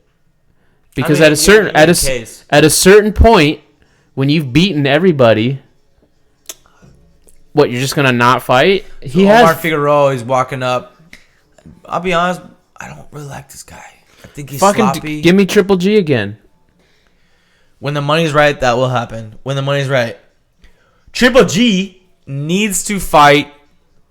I'm just saying, you want to be. No, he needs to fight. Isn't he going to get stripped of his Demetrius title? Andrade. Isn't if Triple G fights Demetrius Andrade, I believe Demetrius Andrade is deserving and wants that fight against Canelo. I think he's deserving of that fight against Canelo. As far as his pedigree goes, as far as his skills goes, as far as his resume goes, he deserves that fight.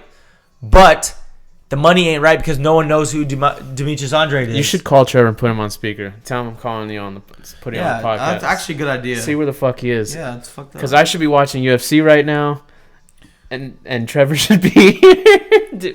Tell him that you're on the podcast. You have anybody watching? Yeah, we have some people watching. Oh, good. Me? So we're calling Trevor Zambrano, the co-host of the Boxed In podcast, trainer, boxer, trainer, and podcaster.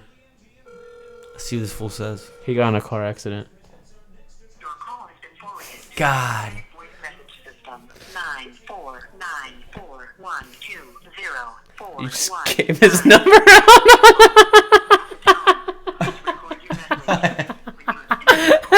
I didn't realize I wanted to leave a message. But you're still letting it play. Hey, Trevor, we're live on the Boxed In podcast, and this is our first ever fight companion, and you're not here, dude. We are live. Everyone's waiting for you. Let's get it going, dude. Show up. And Omar Figueroa Jr. is about to fight Ugas, and oh my God, we're announcing it, and we're ready to go. People know his phone number now. Yeah. It's not a big deal, dude. Garrity forgot we were live for a second. Dude, it's not a big deal. Okay. Yeah, I hope you wrote it down, whoever's listening. Fuck! I'm missing the fight. There's a big heavy. Fine. No, I saw it. It was kind of weak.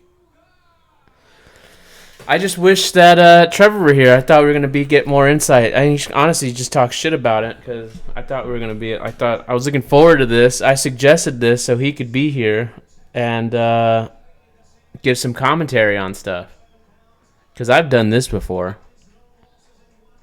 So who's your favorite in this fight? Ugas. I'm going for Ugas. I think he's more skilled. I think he's got more to him. I think that Omar Figueroa is just kind of a sloppy boxer. He slugs and he wins his way, but I just can't get behind him. Why not? I'm not pleased when I watch him fight. I'm not pleased with his wins. You don't think he's earning his wins? No, I mean he.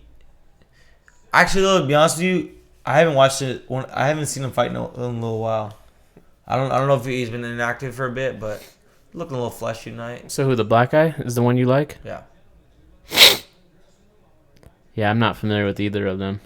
Ugas fought Sean Porter last, and we were saying that a lot of people in the boxing world were saying that they thought that Ugas might have won that fight. But he didn't. He didn't.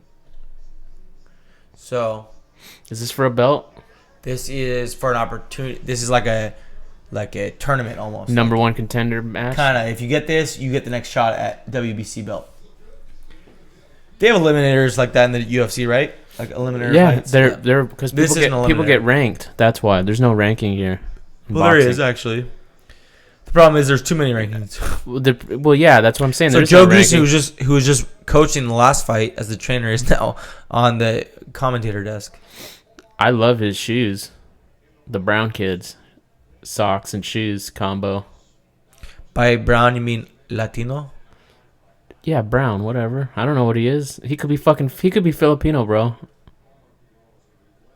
He's Yeah, brown. His name's Figueroa. He could be Filipino. That's true, actually. I know it is. Especially that name, yeah. He could be Filipino. That's why I said Brown.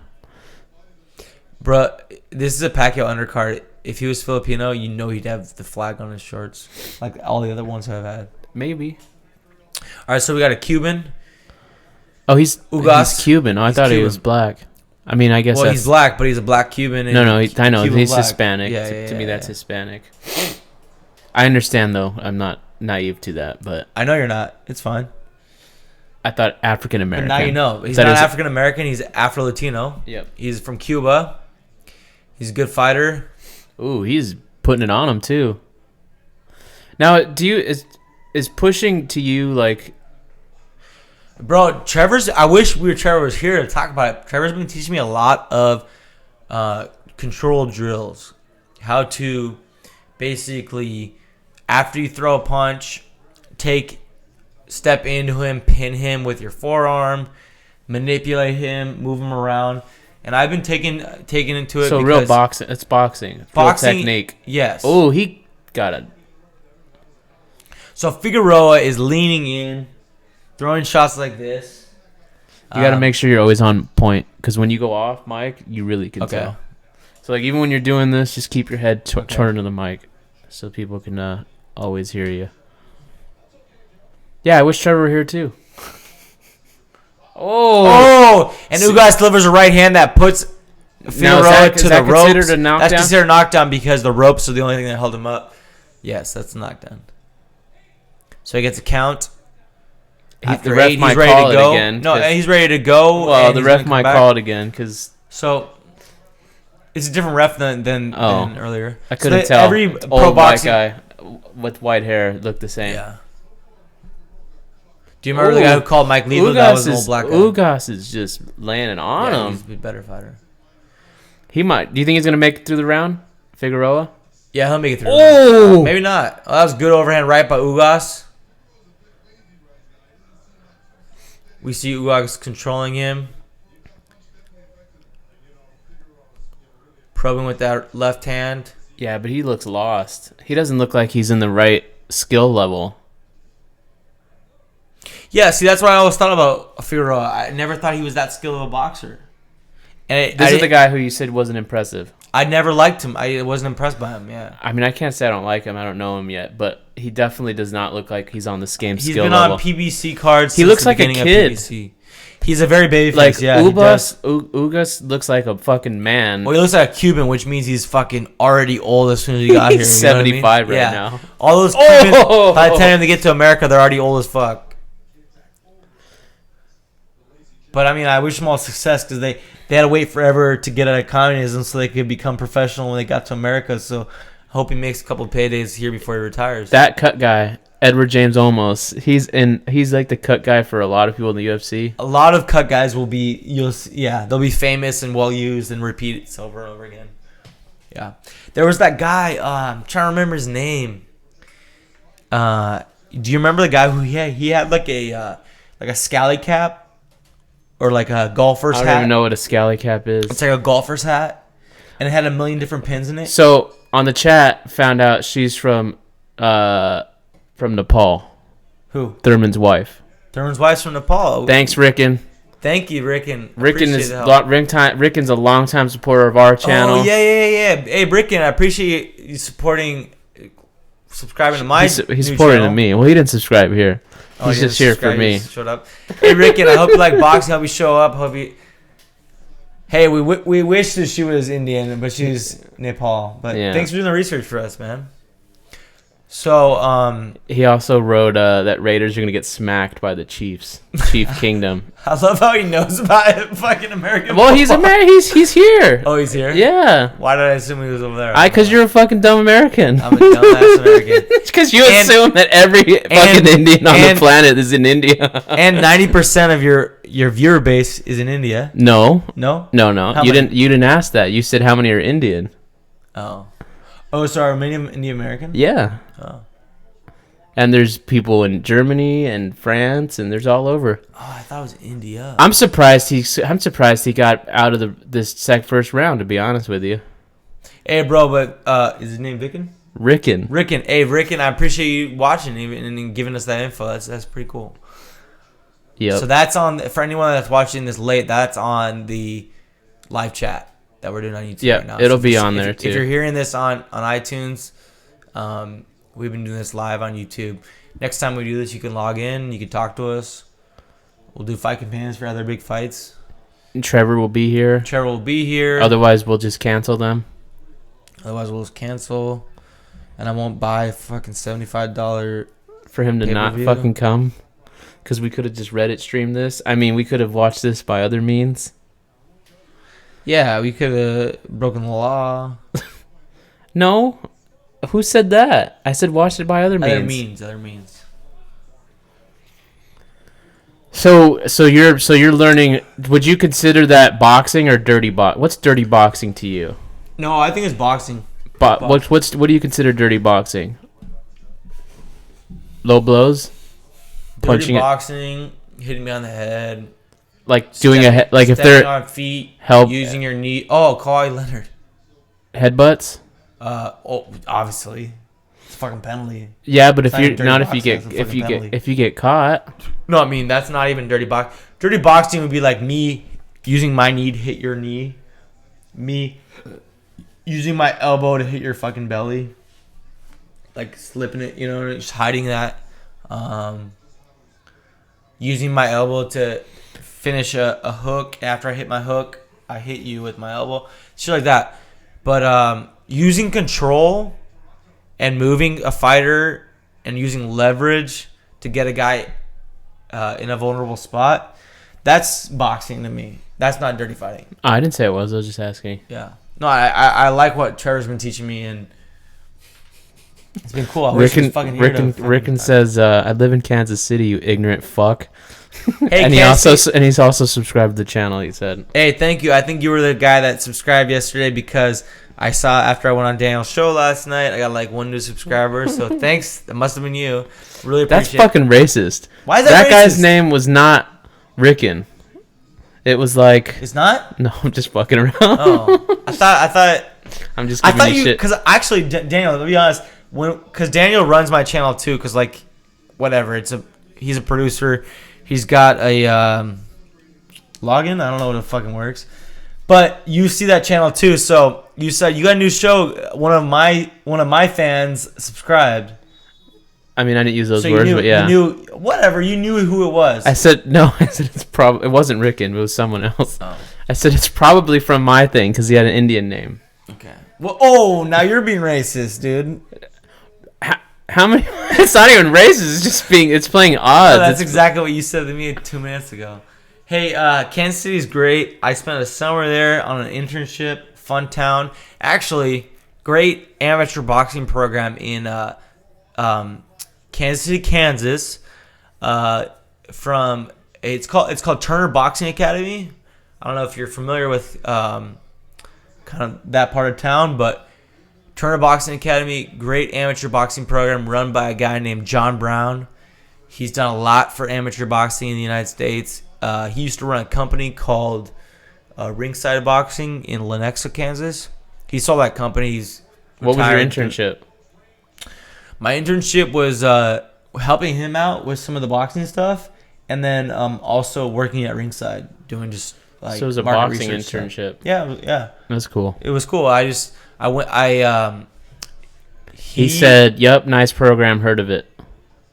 Oh, cool. That's awesome, man. Way to fucking make more assumptions. We probably never heard of it. I'm gonna. No, the reason why I said that is because You not have everyone's all heard these, about like, amateur You have all boxing. this shit on your shirt, like spider webs and stuff. Yeah, bro, I've been working in the yard all day, dude. The reason why I said I don't know if you've heard of it is because it's I'm an just amateur fucking with boxing you. program, dude. Not everyone knows about fucking amateur programs, bro. That's awesome, man. I'm glad you heard about Turner. They're doing great things there. They got a lot of young champs, some potential Olympians. Marcel Davis, I think is the last name. Marcel Figueroa looks tired. Just won a tournament recently at the Golden Gloves, I think. See, like, what is this right now? They look like they're both holding each other. They're fighting for control. Ugas digging some body shots right now.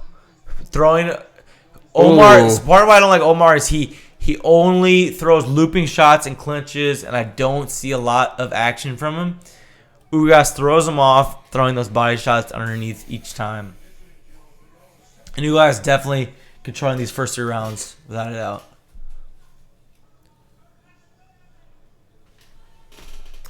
Let's see. God damn it, Trevor. I know, right? It's just supposed to be. I was looking forward to today's stream because I really wanted to hear you guys break these. Yeah, I these do things too. down. I hope he at least makes it for Pacquiao. Should I fire him? I mean, you already gave his phone number to everybody. No one knows. Yeah, but one day this channel will be big and they'll come and rewatch. But this. on the rewatch, don't we just bleep it out? No, I don't know how it works. I know. It's funny. And no, I just thought it was funny. Do I put this up? Can I see it? I don't know. What'd you put? He's fired from the podcast. Can you see that on the? I don't know. Ask him if he's gonna be here for at least for the Pacquiao. Like that's the whole. At least one fight. Dude, look at him. He looks like pretty boy over there. That's his brother. He looks like he's belongs Oscar, in Twilight. Fucking Oscar look, you know? Got that pretty boy fucking. No, he's real pretty boy. Okay, I didn't realize you liked him. No, I'm just saying, like Oscar. This other kid looks gay. That's what I'm saying. Like a real pretty boy. Oh. Like, So he's eligible, is what you're saying. I don't know if he's eligible. You tell me. You know about him. I don't know. Ooh. That was like a Fucking wrist throw punch. Throw punch is illegal. Yeah. That was No, I don't think so. I don't think so. I don't know. Rickon said we all know Daniel is gay. You know, I was going so. I like what I'm seeing from Ugas, and if Trevor were here, he would be able to talk to me about it. Yeah, but he's not. He's teaching me. This is what he wants to see from me right now. Ugas is probing with his left hand, and then he's holding it there and pausing for a second, and then setting up his next shot. And we're seeing for that. And Trevor said he's stuck, but you know, car accident. Car accident or what? Car accident, fool. I was looking. So I had some stills on the reaction hour. We didn't get to it last night. Yeah. I went through the yearbook, our yearbooks. Our yearbooks from HT. Yeah. Oh my god. And I found some stuff. And anyways, Matt Zuvich wrote in my yearbook one year. Yeah. What He's like said something along the lines of like, "You're always acting gay around me. Not cool." I don't even remember that at all. Who would write that in a yearbook? Because you would never sign anyone's yearbook unless you were friends or liked them. So if you asked him to sign my yearbook, and he'd be like, "Nah, fool, I'm not interested." I just want to know what the fuck was like. Why did he write that? I don't know, dude. Sean wrote once. Oh, fuck it. You are with Sean's coming next weekend. Oh, that's cool. Yeah, he's gonna. Sean's a long time. When we were little kids, we were Los Tres Amigos, and we were fucking. Actually, it was 4 of us. Really, it was William, Sean, Daniel, and Garrity. We were wrecking shit. Making our 4th grade teacher cry. Just fucking quit, dude. No, actually, her husband quit. He taught 5th grade, And then she left the next year because we just fucking gave her hell. Don't fucking ruin my story, you dumb bitch. Oh, fine. Sorry. That's my story, is that she quit because of us. Don't Yeah. fucking make it the real, like, well, actually. But, no, yeah, Sean wrote, like, you are, and put G-A and crossed it out and put cool. Yeah, I remember you did This shit is like like that. 5th grade. I remember that shit. This is like Fucking 5th dumbass grade. fool. In red pen, too, like... Oh, man. This fight is not as one-sided as... I mean, I'm not saying that Ugas is not winning, but I was expecting him to be putting the other guy on Queer Street already at this point. What does that mean? Queer Street? Yeah. When you're like... When you put them in a position where they don't even know where they're at, they're like wobbling and stuff. Never heard that. You know, you're on like shaky legs. That seems like a fucking grandfather statement. That's see, what... see what he's doing with his left hand there? He's holding him off, disrupting him, just fucking occupying that hand. Not really. It takes time to learn. And I've taken too much time to learn too. As Trevor would tell you. So, this just looks... yeah, you think Ugas is winning this fight or what? Yeah, he is, but it's like not as one-sided as I mean, it is one-sided, but it's not as dominant as that first minute was. So did he say he's coming? No? Maybe? He says he's helping out a friend. So I don't know what that means. Is that his wife? Nah. Oh, I was going to say, Manny Pacquiao's wife's hot as fuck, That's his too. girlfriend. Miss Universe. Yeah. Miss Universe is from Philippines. Hey, The more you man. know. She's hot. Yeah. She could be my universe. So this is a 12-round fight, right? This one is, yeah. Dang, look at Manny Damn, dude, they're Pacquiao. showing a picture of Manny Pacquiao when he was 16. And, He'd been boxing professionally for 60% of his dude, life. That's wild, dude. And he looked So like... in the United States, you have to be 18 to turn pro. In countries like Mexico and In the Philippines, you can turn pro at, I think, 12 15 or so. So, yeah, a lot of dudes will turn pro early. They'll go down to Mexico and they'll get their first pro fight at, what, 17, 16 or whatever. And part of what Daniel would said was that the best guys aren't going to the Olympics. Well, part of that is because they're trying to get their pro status early and they're vacating their ability to go to the Olympics because they know on that bullshit's money. bullshit. They want to make that money because they know the Olympics is bullshit and they're not going to get them paid because they're from some poverty-stricken country. no, Americans will go down to Mexico to get their first fights at 17 or I know 18. because they can't fight because of age restrictions, but when you're living in a poor community, you're from poor, you're not trying to fight in the Olympics because you're not going to get paid there. Right. Because it's bullshit. Because if you get paid in the Olympics, more people go to the Olympics, and then all of a sudden there'd be even more competition to the already competition-heavy Olympic program. That's not how it works, though. I know it's not because fucking people at top they're more about scamming and being greedy. You can watch so many fucking documentaries All about right, how corrupt the. Ugas is kind of wrestling. Well, that's why he got. Figueroa That's into why the he got a corner. point. Well, he got a point taken off for holding. Yeah.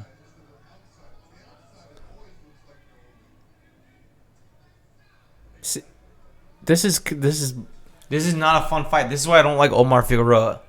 No, well, Ugas is the one who got a point taken for holding. Don't Well, blame it on guess who Don't leads blame it in? on Figueroa. Who got the point? Ooh, good right uppercut by Ugas. Then he fucking pushes him off with a good forearm. Did it again. Who has the distance? See, this is how Ugas controls this fight. I think Figueroa likes to lean in a lot. If Ugas can just take his forearm, push him off, then set up an uppercut, whatever, use that hand control to move Figueroa where he wants to set up his next offensive move. I think that makes for a better fight, and I think that's how he wins this fight. Not that he's not already winning this fight, but I just mean that that's how we keep the ball rolling here, because Figueroa is a clincher, and he clinches and he clinches and he clinches, and he's sloppy. Yeah, well, Ugas got the point taken against him, so that goes against your theory. Here's the antidote to that, is what I'm saying. No, the antidote The to next that time I is show you, I'll point it out next time I see it. the antidote is to put them both in the octagon. And then you can fucking because then you can just get thrown to the ground. Okay. Then the action doesn't cease to be boring, or it never becomes boring. I mean, because it never ceases to stop. Ooh. Like right now, this fight in the UFC. But you say that, but in the octagon when they're sitting there in the missionary position with each other, That's it's you know what that also- is? No. You know what that is? That's a lack of knowledge as to what's going on. no. But that what I'm telling you is the same thing. I happening know here. it is. You're lacking I the know. knowledge to see what they're No. fighting for it's- control here. See, I'm not complaining about that though. Okay. You are. All I'm saying is No, Ugas I'm is saying holding. It's similar. I'm saying it's similar. They're fighting for control in their You don't holds. wanna- you wanna know and they're why- fighting for control in their holds in that sport. You want to know why it's different? It's similar. You want to know why it's different though? Because when they're in the missionary position, you can get a fist to your face, or you can get choked out. You get a body shot to your fucking that knocks you down. Oh look, bronze medalist for. For Cuba, That means he should be dominating because competition was so stiff. And I guess that's why he is dominating, right? he is though. I know, that's what I just said. So now we got whoa. That was Damn, the fucking fight ended already? Like they were just announcing him. Daniel's watching UFC right now. Fuck! I was looking forward to this fight. He must have just literally just knocked the shit out of him. You gotta put I your. will. Because this lasted not even 5 seconds. Because they were just being announced. So were you showing our stream part of that, or seeing who was on our chat? Wait, hold on 1 second. I gotta see this fight. They're showing the full fight. That's how quick it is. Yo, you could talk about Look at the this. UFC on this podcast too, because No, I know. Oh! right knee to the face. See, fucking put him down. that was way more exciting than the whole fucking. bro. Look at that. I like UFC. I like MMA too, but don't disrespect what we're watching here. I am just gonna because disrespect you it because love look how these are fucking heavyweights. They're big beasts. I enjoy both. I enjoy I'm not both. taking away, But I don't have to. But right now, But what that was my more comment exciting earlier than about this. when they're in the missionary position is what I said was the clinches that you see here. Sometimes they don't make any sense to you. It's the same idea. okay, but no. You're making an assumption because I never said it was confusing. All I said is Figueroa is not the only one holding because Ugas got a point taken for holding. That's all my point was. And then you try to make it seem like I don't know what I'm talking about and like because I'm saying it's boring. No. Oh, I thought you were saying it's boring. It is. It is boring. Well, I don't find this boring. There's moments when you fight two wrestlers in the UFC fighting, and it's also fucking boring because they're stalemate. But Stalemates are boring. I don't find that necessarily boring because, well, Stalemates are boring though. I'm trying to learn. The program is a little bit different than the amateur game, and I'm trying to learn these elements of control. And Rickon wants to know the story behind the mullet. oh, baby, the mullet. Rickon, I'm sorry. Rickon, the mullet man. I had the mullet for a year and a couple of months already. I'm just a big fan of mullets, you know? It's a full speed haircut. Yeah, but how did it come about? I actually don't know. You have to know. I think I just wanted one and I got it, and then I kept on making, changes to it. Each time I go to the mullet factory, she cuts it in a different way. Right now we have like kind of more the most short version here and the most extreme version here in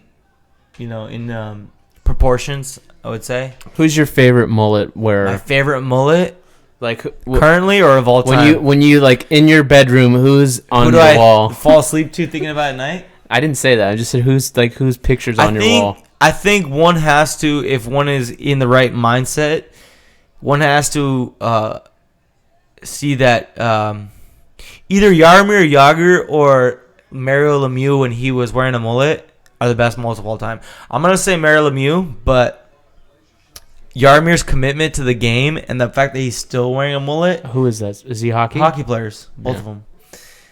I think those are the best mullets of all time. Pretty fucking great mullets if you want to. I like the Mexican mullets. I do too, man. I like them all, man. I appreciate them all.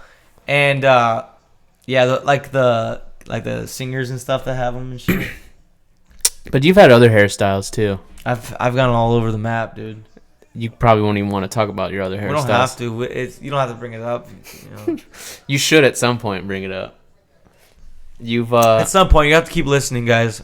Boxing podcast. We mostly every Tuesday. Let me put it this way: the mullet is the least. Mullet is the least out there of them all. The mullet's the one I can actually wear like in a business meeting. I think, you know what I mean. Like, just gotta like even it out a little bit. A Jerry Seinfeld mullet is the passable mullet, and someday when I get a desk job again, I'm gonna have like a Jerry Seinfeld. Is that mullet what you want? Do you want to have a desk job? No, I absolutely don't. But if push comes, life happens. If push comes to shove, and I have to quit doing the boxing podcast, and I have to fucking get a job again to pay this mortgage, might happen. Who knows? I might have to get a desk job again. But yeah, I think that the Seinfeld mullet. Well, maybe you can be. Maybe you can be a lengthen this, shorten this a little bit, and just kind of keep it high and tight. You know. Maybe you can be a like a last minute replacement fighter. I could be a piece of flesh. Yeah. What did I've been offered, but 25,000. Oh, would you put your 25,000? I would do it. See, so everyone has their number. Everyone has their number. That's a cheap ass number, fool. I got offered 8,000. 80? 8. Oh, I was gonna say 80, and you didn't take it. I got offered 8 to fight at middleweight, and I was a depressed sack of shit. Who and you almost did it? Was a middleweight because I was fat and overweight. But shit, I'm a middleweight now, and I'm happy to be one. I had a job at the time. I was making good money. I was like, that's not a good idea. But you know, push comes to shove. Someday I might do that. But now that I'm training with Trevor, I think that's not gonna happen. I think we're gonna get on the right track. Or you can take that fight and whoop that guy's ass. At middleweight, fool? I don't fucking know what middleweight is. 160 pounds. Oh. I fight it. Oh, Ugas is putting it on him now. Good couple uppercuts. Right uppercut, boom, to the chin, left. Kind of upper, kind of hook. Kind of in the middle ground right there on the left side.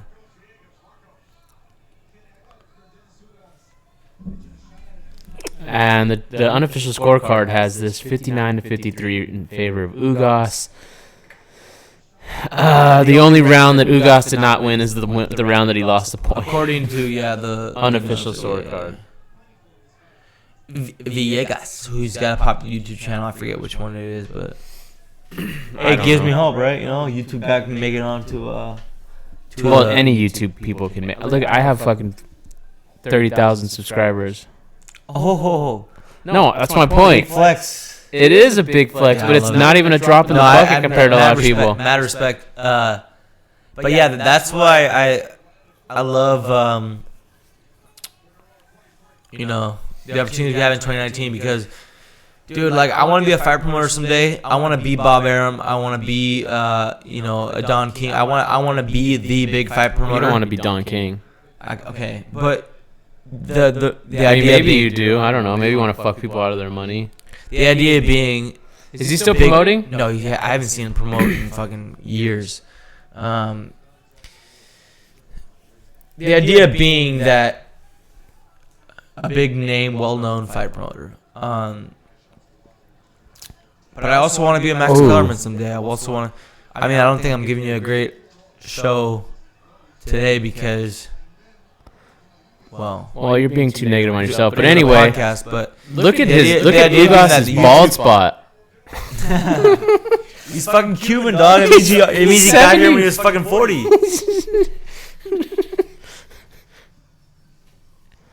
We're seeing a theme now. He is a bald spot. Luis Ortiz, old as shit. Ugas, old as shit. How old is? Look up Ugas. I want to know how old he is. Allegedly. According to the fucking records. Dang, who is that? She has some nice titties. Oh, it's Reggie Bush. Fight on, Reggie Bush. Fuck you. USC with them titties. Look at whoever she's with. He's with. That's a. He was with Kim Kardashian. Look at her. Look at those titties. That's a poor man's Kim Kardashian. Right there. She looks better than Kim Kardashian. But kind of looked like of the same vein, right? I don't know what that means, a poor man. If you've been with Kim Kardashian, you can't be with the poor man's because you've been with the Kim Kardashian already. I think that's a rule. What I meant was she looked similar to Kim Kardashian is all I meant. Yeah, I know, but the Poor reality man's is, means like a knockoff. Like I know what it means, but you can't. You said you didn't know what it means. No, I didn't. I'm saying you can't say that about a man who's actually been with the real thing. I can't because I don't have a. No, I mean, I feel like that's. Yeah. All right, here we are. We are live. Twitter fan poll, and according to Fox PBC, Manny Pacquiao has a 71% chance of winning, or the votes. Damn, that's actually pretty staggeringly. If you had to Vegas, I don't think. I don't know what Vegas has it. 'Cause I didn't. Dude, I don't bet. I know, because you're a good person. I'm a good person. I'm conservative with my money. I had a 60% savings rate until I lost my job. No, I'm kidding. I quit my job. I didn't lose my job. So that was my choice. Yeah. I don't. How old is Ugas? I'm gonna look. Oh yeah, I gotta look. You gotta look up how old Ugas is. I want to know. I'm curious. What would you say? 32? 33. 33, close. Honestly, though, dude, Plus, that's a lot of. plus how many years? That's a lot of balling for 33. I don't expect a man to be that bald for 33. I have some friends who are around my age who are starting to bald already. Yo, athletes are fucking burnt out dudes. And he's Cuban, so he's been training since literally came out of the vagina. I mean, I've heard like Yoel Romero, who's a famous UFC fighter. He's like 30. Dude, Google Yoel Romero right now. Look at his fucking body. If that doesn't make it, Yoel, Yoel. Look at his body, and then you're just gonna have like, oh man, he damn fool. Right now? Yeah, no steroids, all natural. And Wow. his story, he was on Joe Rogan's podcast, and he only speaks Spanish. So he had Joey Diaz in there translating the Spanish. Really, Joey Diaz is doing that's awesome. But he was telling his story about how he started. He's that push. That's how he opens him up. Boom. Left uppercut, right uppercut. Yeah, he got punched in the nuts though. Fuck. Yeah, he did. Oops. He got punched right in the So Joey Diaz does the interpretation on the podcast. Yeah, I mean, I've seen some episodes where Joey Diaz is on. You should. But I didn't know he was the guy who does the Look at fighters. Oh, you missed it. Oh my god, that was like straight up a cup check, 100% straight to the dick. But yeah, he was explaining how like because he wrestled first, like that was his thing, was wrestling. And they would keep you the all Olympic like program and shit? Yeah, they would make you live in the same like area, so you knew exactly who you're fighting and everything. And the only way to get like the top room in the building was to be the best, like to be the champion. And the only way to get out is to be like the champion. So everyone wanted to fight each other. Like it was just like imagine everyone lived in this house. It sounds like if communism was actually capitalism and there's a meritocracy for it, but only in the athletic program. Yeah, it is. Yeah, that's how athletics is, because athletics is meritocracy. Yeah. That's what I was going to say. So imagine. So that's why they're so fucking good. He called the fight? Oh, no, the bell rang. The bell Cuban rang. boxers, man. Yeah, so imagine program. the best boxers of the country going to the Olympics lived in this house. This fucking house? Yep, and they just lived here. And the only one who got a room was the best one. Like the one who had the most, like the best record. Won every sparring session, every fucking whatever. That's crazy. Wouldn't you just want to fucking kill everybody? Like, wouldn't like there be competition to be through the roof?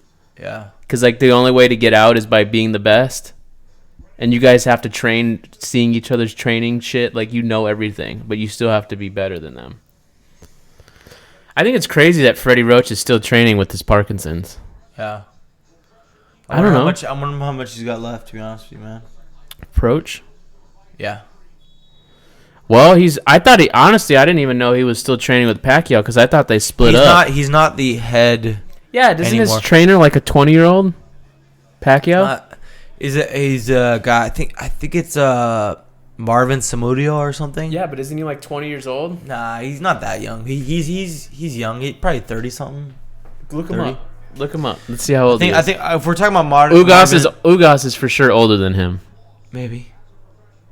I think he's like 25. 20, or maybe that's Tyson Fury's trainer. Is like That's what you're talking about. Yeah, That's that's what I'm talking about. Ben Davison or something. Yeah, he's like 25. Now we're on the main event of the UFC.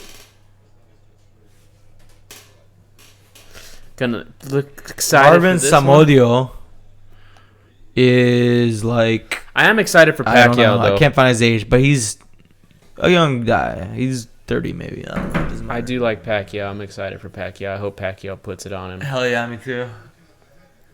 I've always liked Pacquiao. Never really. That's why I was so. Everyone likes Pacquiao. That's why it was so disappointing that the Pacquiao and Mayweather fight never really happened when it was supposed to. It took like 7 years to build, and it kind of aged Pacquiao out a bit. But Well, Pacquiao lost. He lost to Marquez. That fucked it all up. Because that was like his first loss. what in a year was while. that fight? Fuck. I don't That know. was in college, and that was like junior year of college, and the Pacquiao Floyd fight was like senior year, late in the year. I remember I was on a bus watching that shit on FaceTime or some shit. My buddy, who's another indie boxer, his dad like FaceTimed it to us because we were on a bus coming back from. This is gonna sound ridiculous, but we're coming back from the Kentucky Derby,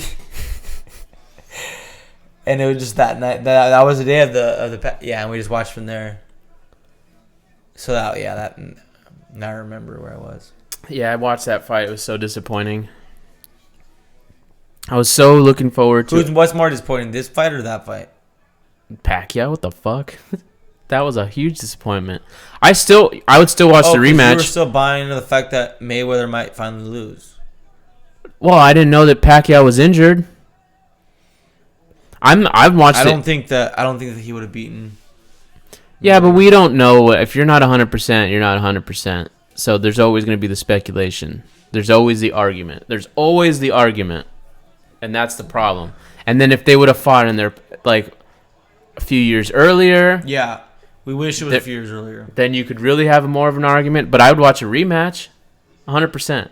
I would 100% watch a rematch. Today? Fuck yeah.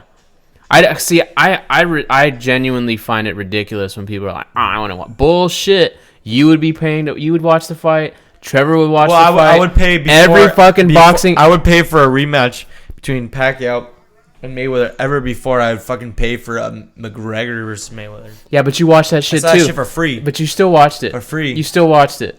I got invited by someone I was trying to network with and cozy up to, dog. That's why I find it so fucking ridiculous when people like who are fucking like you. Yeah, or like, because you come from the film world where it's all about. no, the exhibition. it's because you guys all about the fucking. No, you guys all drink the Kool-Aid. You guys pretend like you guys don't, but you do. Like everyone who talks shit about fucking. But to be honest, though, let's be honest, though, I watch most fights. I know because So- you drink the Kool-Aid. No. I watch fights that you like that don't make the news stream. So, like, Exactly. if I'm gonna watch like 80% of them, like, maybe not 80. If I'm gonna watch 70% of the televised, You know you're fights, proving my point right now, right? Because my point is, you Walk guys. me to the corner, dude. I'm boxed in right now, boxing you in. You guys talk so much shit about Mayweather McGregor, but all of you have seen it. If you guys really didn't want to watch it, you guys really thought it was a mockery, you wouldn't watch it. That's how you support things, by just not. Are you teaching us how to do a boycott? No, but well, yeah. In the film industry, that's what you do. You want studios to stop making movies, you stop going and watching them, and then they don't put them out there anymore. That fucking match made so much money. You're gonna tell me that they're never gonna do something like that again? Maybe not with McGregor or Mayweather again, but you're gonna tell me that there's never gonna be another super fight between. I think Mayweather might have had again. I bet you he's in shape right now. That fool never Absolutely. stops. And the thing is, the best thing about Mayweather is he didn't take a lot of damage, so he's still there. His timing is still there, Absolutely. and that's what's the key. Like you see And these. for all the shit that Americans would talk shit, like the average white American would say he's boring to watch. Fool, that's why he's so good right now, because he, at a certain point in his career, he decided to take less punishment, to engage less, and to win fights based on boxing. the defense and the boxing, and he's lasted this long, and he still could whip a lot of dudes right now. Yeah, a lot of dudes. But if he really you wanted wouldn't do to. it if the money's not right. So you're not going to do it if you can't match that payday once again. I know, and a UFC guy brought him that payday, his biggest payday too, by the way. Well, racism brought him that payday, but Oh please, let's not go there, because if McGregor knocked out Mayweather, the Irishman in you would have been happy. So fuck off with this racism bullshit. I guess you're right, but a knockout changes a lot. If you would have fucking knocked him out, you would have been like, oh, where's my fucking my shillelagh? Like fucking let's. But but it played out exactly how I thought, dude. I'm just saying. It wasn't. You guys watched the fight. That's my point. You guys watched the fight. Bro, I watched that fight with a couple of you guys watched Armenians, and they were wearing the fucking Irish flag. It was so great. I love America because like I was rooting for Mayweather just because I'm like a purist of boxing. Not that I don't like McGregor, but I liked watching him in the octagon. But I thought it was silly that he was gonna fight his fucking his pro debut against the best boxer of all time. And he got the one uppercut. But anyway, this is why I love America. I was sitting there at a friend's house, a colleague's house, and I was rooting for Mayweather, and these Armenians were fucking decked out in their Irish gear, dude. They were wearing Irish shirts, of course, shirts, fucking McGregor, fucking flag of Ireland. That just proves proves your racism point a little bit. My racism against my own no, race? No, your racism point. Why?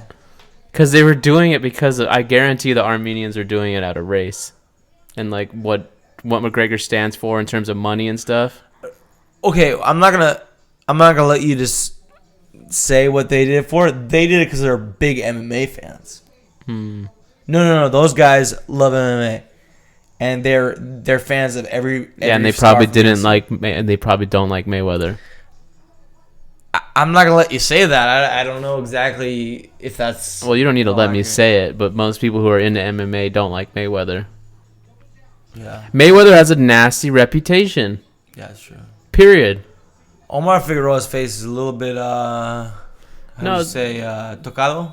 This fight sucks. That's what it is. That's why I'm glad that the MMA pay-per-view is on right now, because which you're not paying for, you fucking thief. It's not a pay-per-view. It's actually, this is a free ESPN card, which, that's ESPN has been so good to the UFC. It has. I'm so glad that, and I'm glad they're doing stuff with Top Rank, because they've done some good shows with Top Rank. Even last night they did a good show with Top I just saw Dana White talking about boxing's coming to the UFC Fight Pass next year. It's been on there actually. So I think. So I wonder if McGregor will start boxing under Dana White's thing. Maybe if the money is right, he will. Yeah, UFC Fight Pass, actually, they've had a couple of boxing shows. I've seen them. I saw them through illegal streams, but I knew that they were on that show.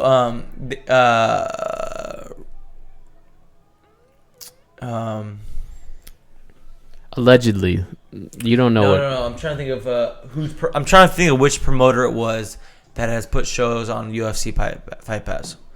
Hold on. You could Google it.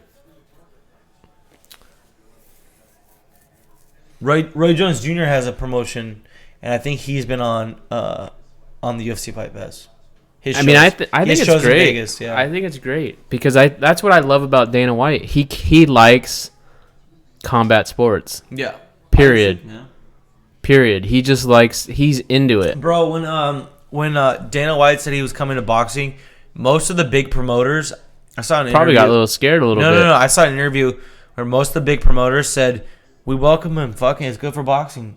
He's a good promoter. Bring more good promoters to boxing. It's good." Yeah, but I think if Dana White has his way, he'd. It's too much politics. There's no way. No, that's what I'm. Fragmented. He wouldn't be able to. I don't know, man. That he's very bullheaded. The reason why UFC works the way it does is because there's one promoter and one sanctioning body. Yeah, I know. In boxing, there's a million promoters and far too many sanctioning bodies. It never work. It's a free market. It'll never. It's too Well, fragmented. you can't say it never will work because you're assumed that boxing will never change, and that's very, very ignorant because it has changed already.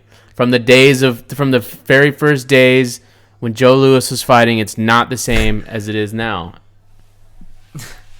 You laugh, but I was laughing because you like saying Joe Louis is the very first days is kind of funny to me. No, early days. That's my point. I'm not saying fucking bare knuckle boxing. They're fighting like this early days in the 1800s. Those are the good old days, man. I'm just saying. I'm just throwing a boxer out there that's old as shit. My point is that's different than it was then and it is now. Well, what will never change is that corruption will be involved. Money will be involved. It could change. It could. It depends. Oh, fuck. Because you have all these. Ugas looking good. CTE could change a lot of things. Yeah. It's still not out into the mainstream yet, in my opinion. Can we check out the R page? Yeah, we could, but I'm watching the UFC fight. All right. I'm gonna go take a piss. Can I do that? Yep. I'm going to. So. Let's see, Ricken, what did he say? I remember when I was on the McGregor bandwagon, then he became shit and lost. Yep. Yeah. There's actually an unreleased podcast episode between Gian and myself where it was right after McGregor lost to Khabib. And there's a reason why it hasn't been released. I broke my hand in frustration, just me and Gian getting into an argument about it. It was pretty interesting to say the least. I learned that day that fasting and lots of coffee don't go well. I have a very short fuse when I've been fasting for extremely long periods of time, and then I have a lot of coffee. Who won the argument? Gian did by default because I fucking started slamming my hand on the table. So it doesn't matter that I feel like I may have had the better points or whatever. Once you enact physicality to an argument, you automatically lose, in my opinion, because you lost your civility, I guess is the best way to put it. But yeah, because basically the argument was about Conor giving up, and I was like, he didn't give up. He was in a position where he had to tap, but Gian was like, no, he gave up. He quit. That's what I've gotten a big argument about it because I'm talking about if a fighter taps, that's quitting. So Gian, me and him, Conor's last fight, he tapped out. Khabib, the Russian, tapped him out, submitted him, and his thing is doesn't matter what the circumstance was, he quit. Conor quit, and my thing is no, he wasn't quitting. He was put in a position he had to tap, he couldn't do anything else. That was his only option, was to get tapped out. And he's like, no, he could have got choked out. He quit. He's a quitter, which was triggering me, and that's what we got into a big old argument on one of our shows that never got released. Now that I'm thinking about it, so where I thought you were going is quitting in boxing and quitting via tap out inherently different? Well, no. If you throw in the towel, if you throw in the no, your coach would do that. But if you quit on a stool, where you're I can't get up, and people in boxing disrespect you after that. But in the sport of MMA, when you tap out, is that because I don't necessarily know this, does the community disrespect you after that? No, because you can lose in fucking UFC and it doesn't make a difference. Boxing is the only sport I know that if you lose once or twice, your career probably is done. Done, but it's on done's hard to say, but it's on a different. No, okay, if you're Floyd Mayweather, you can lose 3 or 4 times. Well, no, but. No, I'm saying not now, but over the course. If you're Manny Pacquaio, you can lose 7 times, and we're still all tuning in. Yeah, but it's very few. 7 times. But Mike Lee, the guy who lost earlier, if he loses 7 times, he's not gonna have a career. He might not even have a career now after this one loss. So you think I don't have a career because I'm 1-1 now? No, you're 1-1. Bad 500, baby. That makes the Hall of Fame. No, but you have an uphill battle. I have an uphill battle, absolutely. Regardless, that's where I want to be, dude. That's fine, but I'm just saying, everything is gonna be. But if it was MMA 1-1, wouldn't mean shit. 1-1 means you got a loss under your belt, so you like understand what losing is. Boxing is fucking different. You know it is. You know it is without a shadow of a doubt. It's not the same thing. A It's loss different. a loss Very in different. boxing is not the same. All right, so we're end of the. Is the 12 fight rounds. over now? Yeah, the fight's over. Thank God. Ugas wins this fight. Thank God for the UFC because Ugas wins this fight by unanimous decision. We'll find out shortly, but that's the way we see it. yeah, what's the score gonna be? Like how lopsided do you think it's gonna be? So I'm guessing Trevor's not coming for the Pacquiao fight. He's not gonna be here. Fuck, man. You blew $75 on this, and he's not even coming through. Why did he want you to send him the stream so he could watch it on the way, and then he's not even coming? That's such a disappointment. It sucks. Yeah. Well, anyway, now, this is the part of the thing where I wanted you to talk about Pacquiao and Thurman, and you kind of alluded to it earlier, and like the keys. You mentioned what Pacquiao's keys to success are. What are Thurman's keys to success? Because he has the age. He has the age advantage. You gotta be one time, man. His name is Keith One Time Thurman. So he has to connect. You gotta connect on one timer. He has that power. I mean, I'm not saying that's his only chance. Keith Thurman is great. Keith Thurman is a great fighter, a great boxer. Well, do you think that Marquez's situation might happen? You think he's been Perhaps, reviewing yeah. Marquez's tapes? He could counterpunch his way to victory. Yeah. I'm asking you. Do you think that's what's going to happen though? I don't think As a key to success. I think it's success. going to be a competitive fight. I think that Manny Pacquiao will overwhelm him and disrupt him. But if I'm wrong, it won't be the Well, no, we're just biggest talking about surprise. Keith Thurman right now. That's what I'm saying. Like, what is his keys? What's your Teddy Atlas keys to success? Powerful. Keith Thurman is more powerful. Does he have Ugas wins this fight? Yeah, we already knew that. We're not even fuck this fight. Proves. Dude, who cares? We're not even paying attention to this shit. We already knew who was going to win the moment the very first round when he got knocked down. But Keith Thurman, because people now are going to start tuning in for the Pacquiao fight. So we got to talk about that. So what do you think? What are your Teddy Atlas keys to success for Thurman? Besides him being strong. Keith Thurman's going to overwhelm him if he uses power and he disrupts him. And he's got the height advantage.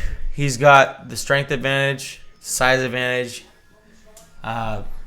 Basically, if he's able to get in between Pacquiao's punches, and he takes the fact that Pacquiao is going to be faster away from him, he'll be on a road to success. And then then Pacquiao's already But I said, think Pacquiao's going to beat him on timing. just overwhelm him because he's too fast. I think he'll beat him on timing, and if Thurman is not looking sharp, he will be able to overwhelm him. Now, what would make it interesting if Manny Pacquiao gets dropped at any point? If either guy gets dropped, I think it's going to be interesting. Do you think Pacquiao has the power to drop But Thurman? I actually think that I think most likely neither guy's going to get dropped. How do you think I think this Pacquiao goes 12 wins by rounds. decision? That's what I say. Do you think it's by I decision? think this goes 12 rounds in a good, highly contested fight, and I think Manny Pacquiao wins by decision. But if either guy gets knocked down, I think that makes for a good. Because Pacquiao's been knocked down before, Oh yeah, so it's not like not knocked out, but I mean knocked down like in a fight. Yeah, Yeah. so it's not like he hasn't been fucking dropped. warrior, man. He's been yeah. Oh, this is Yeah, actually the 50th anniversary of the moon landing. I didn't know it was July 20th. Yeah. Go America. Yeah, I saw that on TV earlier today or yesterday or something. Yeah. There's a documentary about the moon You landing. still believe in it? I know you're a big Joe Rogan guy. I don't know if you. No, okay, so here's I'm going to go to where you just said. So there's a document. So they filmed in IMAX. They released a documentary about Apollo 11 called Apollo 11, right? And they filmed in the 60s a bunch of 70 millimeter footage, which is basically IMAX, like real IMAX footage. And they filmed it in the 60s, right? And they filmed like mission control, the launch stuff, like everything. Them going to the moon, like it's a bunch of unseen footage too of like them like on the spaceship, like fucking around, like the actual lunar landing. Like you could actually. Anyway, it was mind blowing because it was all. I saw it in the big ass IMAX. It was fucking huge screen. It was like genuinely like. I had two thoughts. One was, this is like a time capsule piece. You show this piece to future generations, and this is the exact moment in time when humans left the Earth to go to the moon. Like this is it. Like on a you can talk about Julius Caesar doing X, Y, or Z, or fucking Tutankhamun doing this in Egypt, whatever. We have historical evidence of like us leaving, and it's this in this movie. Anyway, the reason why this movie came out is because the government wanted to do like a 50th anniversary thing, so they took all this footage out of the vault and let an editor do it. But the second thought I had was, so one of my favorite films of all time is 2001: A Space Odyssey, Kubrick. Oh, yeah. That everyone says Kubrick's the one who filmed the moon landing.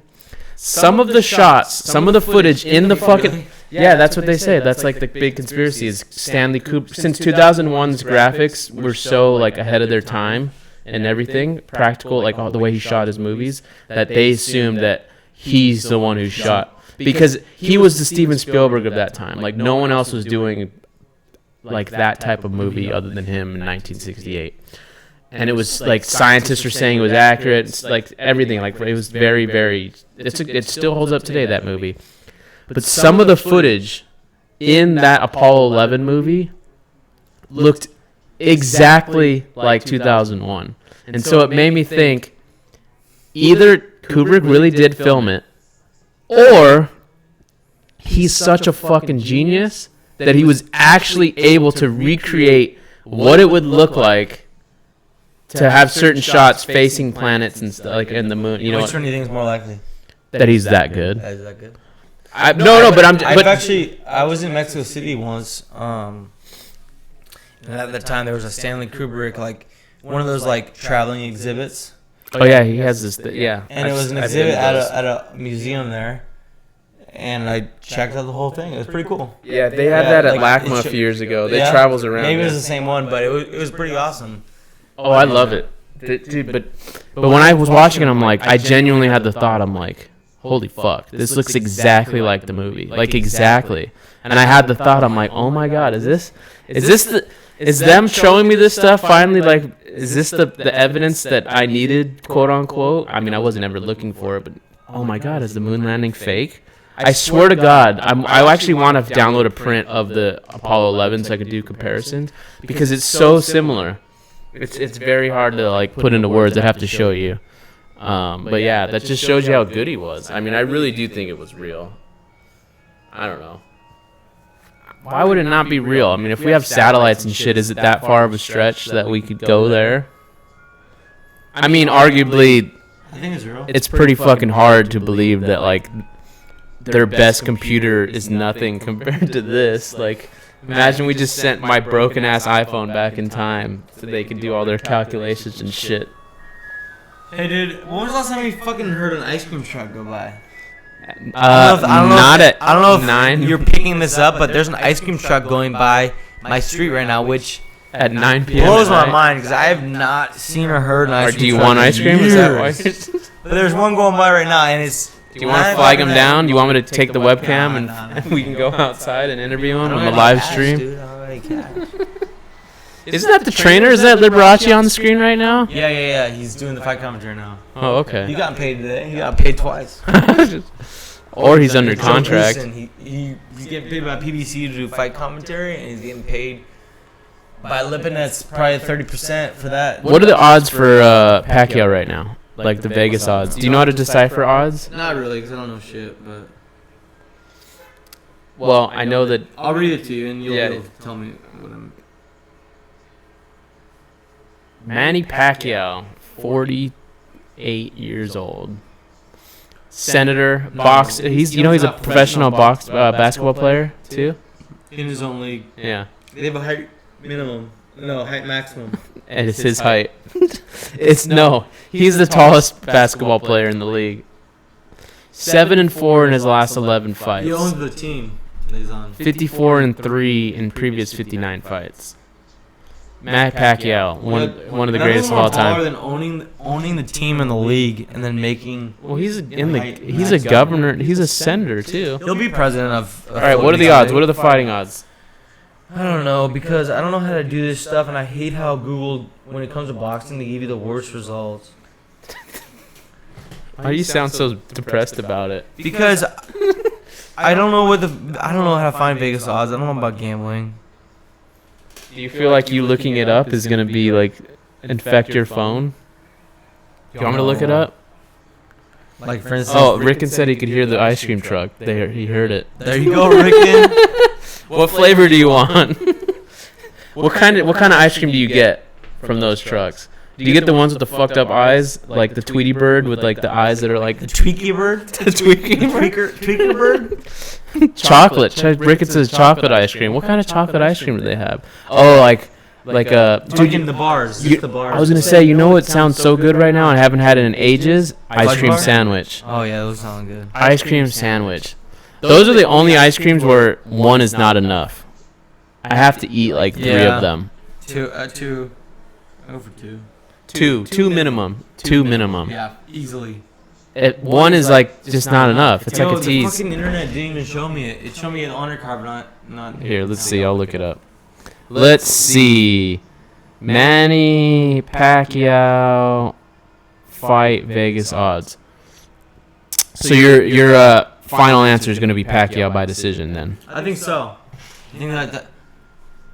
I'm not incredibly confident, but I have a feeling that's gonna end up in a Manny Pacquiao decision. That just shows you how good Manny Pacquiao is. Because the fact that he's this old and you're like in But his there's no way to be. Pacquiao certain or is a surprised negative. if Thurman can win. He's a minus 145 favorite. So that means he's That's pretty even actually. favored a little bit, But it's like Pacquiao's the favorite, but not but by a huge amount. it's pretty much might as well be even. Usually when you get like 2 and 300, if you're 300 and below, like I'm the negative 500 favorite. It's like you better bet on the other guy. You can make some Hey, dude, money. I'm gonna go to my fridge. Do what you gotta do. Yeah. Do what you gotta do. You can fucking take a shit, do whatever. I don't care. Rickon says he has Thurman because his wife, because that Nepali wife of his, She a dime, dog. she is a dime, and you know what? I can actually see why that would help Thurman out. That's hilarious. Rickon, where are you watching this fight? Are you on Reddit? Because Garrity bought this fight, $75. Fox. Yeah, but it's not on Fox though. Like, where are you? How are you watching it? Via streaming? No, I was just asking him where he's watching the fight. Who? Rickon. Oh, he's watching also. It's us three. Rickon, you paid? You paid $75 to watch this? Were you gonna watch this regardless of the fight companion, or are you paying because of this? If you did, wow, because I fucking wouldn't have paid shit. If you paid, then me and you need to DM me on Twitter, and I'm gonna show you other ways to watch fights. Yeah. there's other means to doing it. The only reason we didn't use those other means today is because we were afraid that in the mid-fight it would get cut off and we would have our dicks in our hands. But Trevor didn't even show Trevor up. didn't show up, so we already do. No, you're holding up, Daniel. I don't know if I am, but you are. Oh, Rickon says I've watched Pacquiao for a long time now. Okay, cool. So you're actually watching. Good. Makes That's sense. good. I That's mean- good. No, that's good. Everyone loves Pacquiao. Well, Rickon joins us when we do the UFC too, so that's why. He's one of our, he's like a loyalist for sure, hardcore friend, everything. Is that Mayweather in there? That is. Mayweather's promoting Pacquiao. So they're not gonna do a rematch. Yeah, there's no need. No, but yeah, probably not. I don't know, man. Or maybe- if the money's right, dude. If the money's right, Mayweather will do it. Who would be Mayweather's #1 challenge coming back right now? Realistic challenge. If he were to come back to just to let these bitches know who are currently competing at his former weight class. Who would be Mayweather's hardest test today? Yeah. I think I would say Errol Spence. Maybe Terrence Crawford, but I don't think there's any way that Do you okay? Let me ask you another question. That even in his old age, I don't think Mayweather gets beat. That's what I was gonna say. Do you feel like anyone now could even beat him? No, I don't think so. I don't think so. That just shows you he's the GOAT. Yeah, He's the GOAT. I think so, man. Because you can't. Does this fucking Pacquiao have a little sperm on his fucking chest? It's his boxing glove. That was his first tattoo. This is sperm? It looks like it's a lame ass tattoo. Bro, they had to pay by the inch there, dude. I gotta just tighten your mic. Tighten it up. There. It's good. It's good. Man. Oh, here we go with the fucking national anthem. Dude, I'm so glad we can't hear this right now. This is the number one thing that I hate the most about boxing. What? This.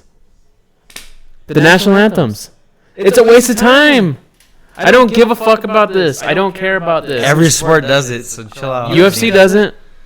Every other sport but UFC. I know, and I hate it. I hate nationalism. I hate this crap. I genuinely hate it. This is like a time for advertisement or some shit. Okay. What do you mean, okay? It's I don't think boring. it's that bad. I think it's kind of nice. No, why is it nice? Pay respect. To who? You're fucking people. The Philippines aren't fighting tonight. Manny Pacquiao is. I would be happy if I. I would love to make it to a main event and sing the national anthem as I'm about to fight in the main event. I'd be happy with that. Yeah, because that's what historically it is. But I think it's annoying. You have to sing this, and then they're gonna sing the American national anthem, and then they're gonna sing something else, and then we gotta have an announcement. I swear this is just shit. This is just an excuse to get fucking advertisements on screen for longer. But there isn't. This is pay-per-view. There's no advertisements on the screen. What are you talking about? They're wearing nothing but advertisements. What are you talking about? Those are gonna be there regardless of the fucking. Not if they didn't have the damn Pledge of Allegiance.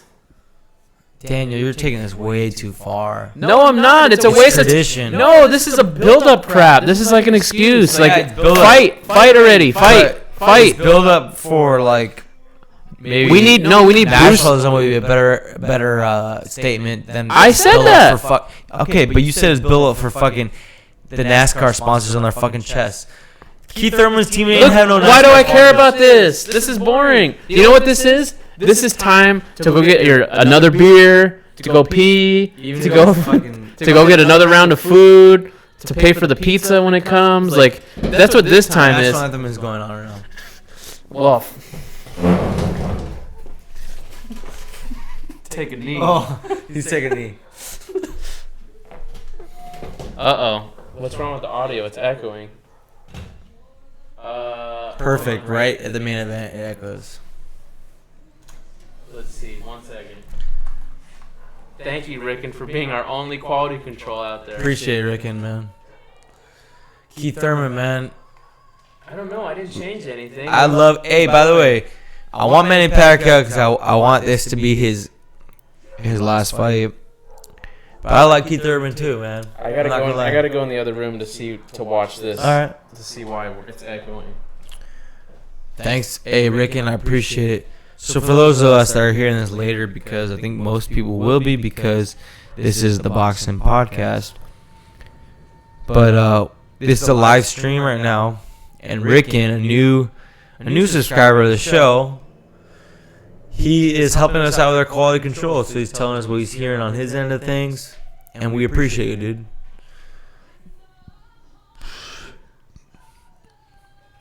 Interesting.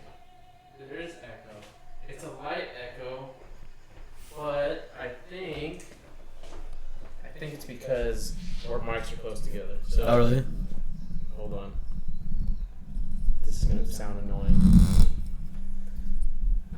So we'll keep talking. Don't stop talking. Never leave a pause. Never. All right, so the broadcast is showing a graphic on the screen of who will win tonight's main event. 72% of people are saying who had voted are saying that Manny Pacquiao will win. I actually need to see if you're still Honestly, on the shot. dude, I feel like although I agree, I feel like that's just the precedent that people know that people know Manny Pacquiao for years, so people would vote that way, right? Manny Pacquiao! Pacquiao! Manny Pacquiao! Oh shit! I gotta put on my hat. It's fight time. You still have the tag on it too. Yeah, dog. I'm keeping this fucking fresh. The bill hasn't even been. Yeah, of course not, man. It's gonna be eBay item someday, right? You got to get him to sign it first. Carlos, tell us, is that a good move? You tell me if it's a good move. I'm the one. I'm fucking in that. Then that. Yeah, it is a good move, especially if he wins tonight. Shit. No, I'm talking about selling on eBay. I know. I'm saying getting it Carlos signed. is the guy who knows eBay well. Who do you think taught Carlos eBay? Yeah. Okay, cool. Good for you. That's awesome. He knows it too. I was the first one to start all this crap. That's awesome. what it was in high school. Yeah, my digital graphics you knew teacher. Carlos in high school? No. Oh, you knew eBay in high school. Yeah. My digital graphics teacher was like, recession's coming. This was before 2008 too. He was right. He's like, recession's coming. You got to know how to like make money that's not like traditional income. You need to have supplemental income. You need to do all this. And he's like, if you're actually serious, just telling this to the whole class, come meet me after class and I'll fucking teach you the trades. That's cool. What class? What teacher? Literally, it was a Photoshop class, like digital graphics. Nice. It makes sense. Honestly, it makes sense that it would be Photoshop because, like, that's the kind of guy that would be adaptable in the new economy to know about, like, his first thing was running a little business on the side. He wanted us learning to do learning a monetizable skill to be able to sell. Well, he's rich. He's rich as fuck. I found out later, yeah, like how much money. I mean, I don't know how much money he has, but like based on the sales and numbers he would give me and shit, because he would. Let me put it this way: his job working as a teacher in LAUSD was his second source of income for sure. That was not his main. It was his way to give back, which is why he wanted to teach you guys how to make money. No one gave a fuck like about anything he said at all. Well, you did. Yeah, so good for but you. his first thing was to write blogs. He wanted you to blog and then write about products and then have with the affiliate links. Exactly. But that was back then, like back then when you could make a killing with that. You could actually do it before it was saturated like it is now. And you could, if you sold one thing, video is reflecting in the back. Oh fuck me. It's fine. No. What are we gonna do now? I'm gonna open the window. Who's saying that? Rickon. Thanks for looking out, Rickon. Did it just start now, or has it been doing the whole time? We might be kind of. It is what it is. The only reason why is like they might copy strike the video over that. Oh, the whole time. It is what it is. It is what it is. They're gonna copy strike this shit, but I paid $75 for it. Yeah. Oh well. Damn. Whatever. Fuck it. Who cares? Manny Pacquiao. What I was saying is, before the fight starts, because then I'm not gonna talk about this anymore. But yeah. That was at a time when you sold one thing and it would keep giving you money on a monthly basis. Like if you sold the guitar through an affiliate link.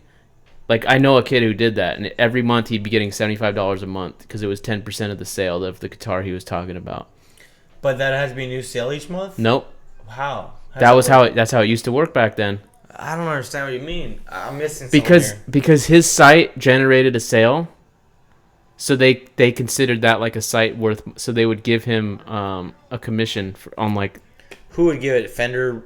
Whoever was USA or whatever. Yeah, I think it was actually I think it was Guitar Center. But yeah, and then I met with him after class and he was like, all right, meet me at this bookstore, and I'll teach you some things about selling books, and that's how it started. That's good. Here we go, Pacquiao, Thurman. Let's do it. Let's start it. They're fighting at 147. And what are you seeing so far in the first 10 seconds, Garrity? A little bit of hand wars, a little bit of checking each other out, a few jabs. No distinct punches being landed yet. Keith Thurman threw a left hook right there. Manny Pacquiao was throwing a couple of straights there. He was kind of dabbing it just a tad bit. You think he's behind a little bit? No, not yet. No one's really scored yet, to be honest with you. What do you think about Pacquiao's socks? Do you think those are like compression socks? I think the higher the sock, the downer the fool. Hey, fool. Hey, fool. Yeah, he's wearing some high socks right now. There probably are some compression socks, but they look like he's got some Cortezes on right now. Ooh. He's got those fucking high-ass socks with low-ass pants. But no, they're not those. So, pants. what's your opinion on glove color? Do you believe I in don't the have any tradition? opinion on glove color. Do you believe I've in the never had an tradition? opinion on glove color. Well, no, I'm saying, do you believe in the traditional red? I kind of like traditional red. I I'm like not it too, but it doesn't bother me if they're not. I like red. In my fights, I had black, I think. No. Yeah. In my pro fight, in my amateur fights, you have blue or red. So there, you think they're still filling? How many rounds of filling filling? each other out a bit. How many rounds of filling out do you think? It always depends, but we're certainly. We see a couple punches. Oh, We'll oh, get a little oh. exchange here. Pacquiao's throwing a couple overhand Oh, hooks here. it looks like he took a left hand there. A few tags here. So we're like I said, we were filling each other out. Now we're a minute and 15 in, and we've already had a few good exchanges. Thurman got a couple in right there. Does Pacquiao look 40 to you? Nah, man. He's a good 40. Would Pacquiao fuck He's you a up? small 40 though. Look at that height advantage that Thurman has. Pacquiao would fuck me up. Yeah, he would. If I tell you he wouldn't, I should show you my fucking receipts of the paydays I made as a pro boxer, but I don't have it on you, so I'm not fucking. You haven't made any delusional. money as a pro boxer? They didn't pay you anything? No, I'm not saying it was a lot, but they didn't pay you anything? they paid me something. Oh, okay. Oh! What I meant was, if I was gonna be delusional and say over here. No, I got what you meant. Yeah. But those days will come. Oh! First round knockdown. Manny Pacquiao catches him with the right hand. I believe that was looping right hand. Manny Pacquiao, a southpaw, throwing a right hook. I believe that was coming off of. Woo! If my recollection serves. Damn. So this is already a 10-8 round for Manny Pacquiao. Fuck yeah! Wow, that was fucking nice. I thought he slipped at first, like He was backing up, but he got caught by that shot. Yeah, I thought he was off As he's balance. backing up, he's not. He got up fast. It may have had something to do with it. Let's see this now. We're watching the replay. There's an uppercut here and the right hand. Yep. No, it was perfect, clean. He had had a body. a left uppercut to the body and a right hand, which is Manny's jab hand, but it comes a little bit off. Oh, he got him. That was clean. Off the straight line, so it comes a little bit as a hook. His right hook, so his lead hook comes on his chin, hits that off switch, sends him down. But he Hey, a knockdown is a knockdown. absolutely. But Thurman doesn't look terribly affected by it. He got up fast and he's ready to respond to this round. We'll see how he goes. And we are entering round number 2. Oh, man. Well, Pacquiao won that round. No Pacquiao won that no round. argument. It's 10-8 Pacquiao. That was cool. That was. I love it, you know? I mean, because what I hate is when there's a big-time fight that the And regulars then nothing happens. tune into and nothing happens. We're seeing something right from the start, and I like that because that's good for boxing. That's good for, entertainment. So I'm happy to see it. Don't count Thurman out, but No. it's good. It's good to see an early start to the action, you know, because they felt out each other for about a minute, you know, and had that gone on for the full 3 minutes, we'd be disappointed. But lasted for about a minute. I mean, let's not get ahead of ourselves now, Garrity. This is boxing. That could turn into disappointment very quickly. Absolutely, but I'm saying at least we got our fucking. We still are. Tickled We our still fancy are. in the first round. So that's They are good. throwing. Oh, that left overhand by Pacquiao. Pacquiao looks as fast as ever, dude. Psh, Right? he does. Looks like the same Pacquiao. I'm not gonna lie. That's what I said when we first started. I'm like, let's be honest, his fighting ability has not really changed that much. Yeah, he got knocked out. Yeah, he lost to the Australian guy, even though I think he won. He still puts it on. Yeah. Absolutely. He's something special, man. He's one of the greatest. He's definitely up there. He's a Mount Rushmore head, I feel like. Yeah. Definitely. Because there's so many fights that I watched that he was a part of. And we're still fucking watching him.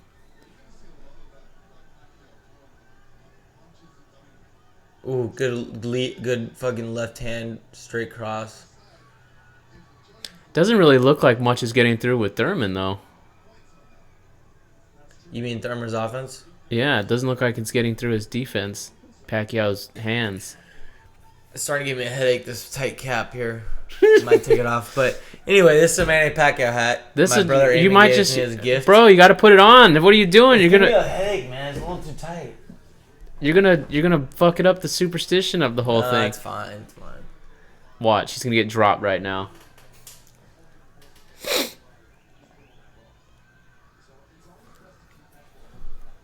Thurman's backing him up a bit. I'm not a fan of shorts like Thurman's. I really am not. I like the short shorts, I'm not gonna lie. You know I'm old school though. No, I mean I don't like the skirt. Oh, yeah. I like shorts. Yeah. Ooh. Oh! Good exchange here. Pacquiao's getting the best of it. He is fast, dude.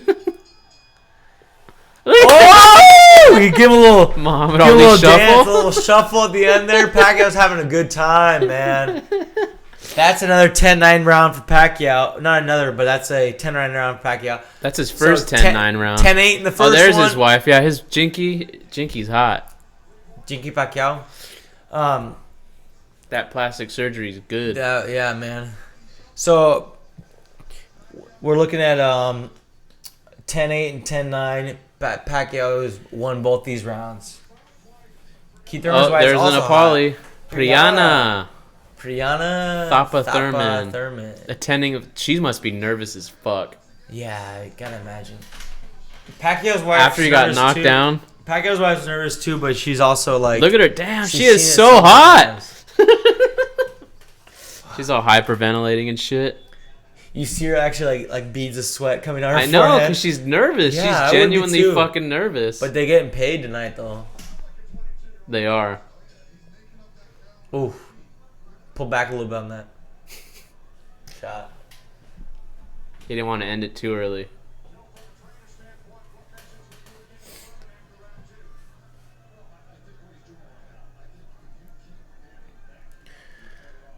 Man, this is an interesting fight. Yeah. The old man is not very old.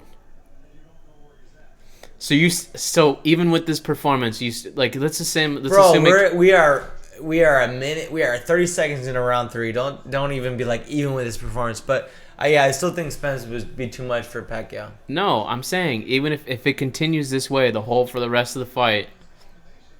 I think Spence will be too much. No, that's not even what I'm trying to ask. Right, sorry. You think he should still retire after this fight?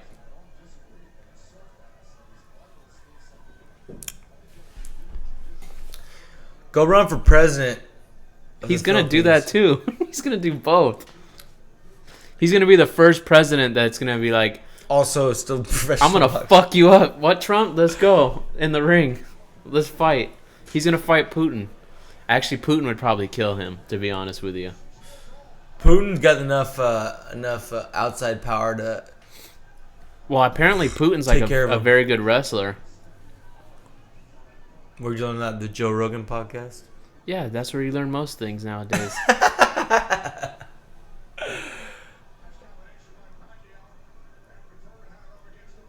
All right, Thurman's got him up against the ropes. Pacquiao's saying, "Come forward, come at me, come at me." Looks like he's ready to counter whatever Thurman's got for him.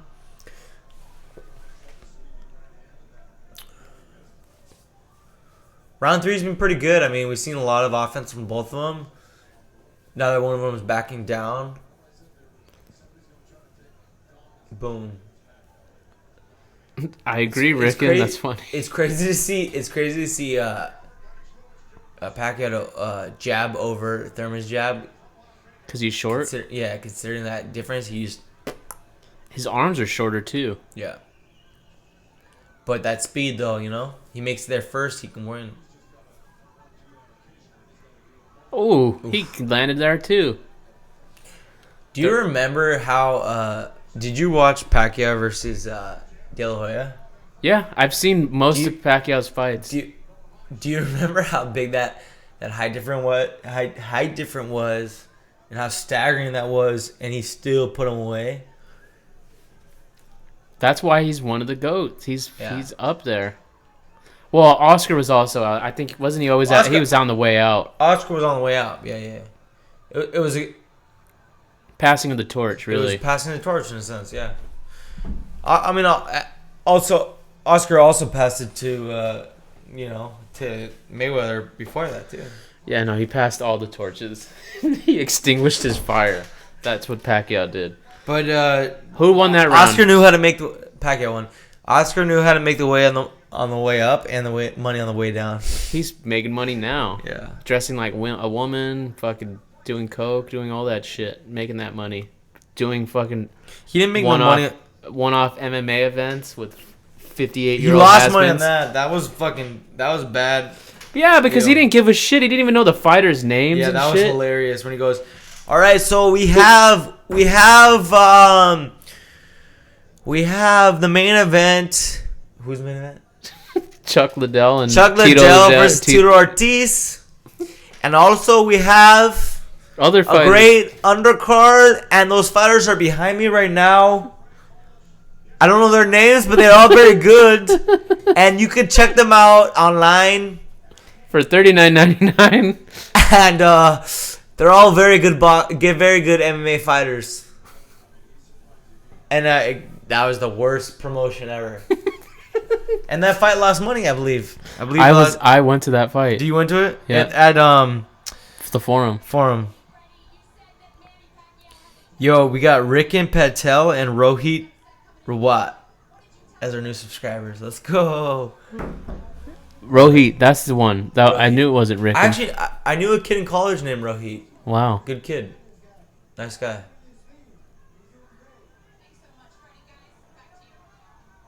I want Thurman to win one round here. Got to give him. Got to make it a good showing here. I'm trying to remember Rohit's last name. Fucking. He was in Fisher Hall. I'm trying to remember. Sanfrecca or something like that. Rohit. Because Thurman can still drop it. Fonseca. Rohit Fonseca. You know how we were talking about earlier? You were talking about like there's a bunch of Catholics in India too. Mm-hmm. I think he was one of those guys. He has a Portuguese last name. Fonseca. Rohit Fonseca. Yeah. Yeah. I wonder what that fool's up to. What is Innovate Motors? I need to. What is that? Must be some new tech Some company startup. Yeah. that were like, you know what? What's good? Innovate. Let's fucking spend $50 million to sponsor the ring. Ooh. Damn. Fucking looping shots. See, that's why I always like Pacquiao, because he's never afraid to throw Explosive. punches.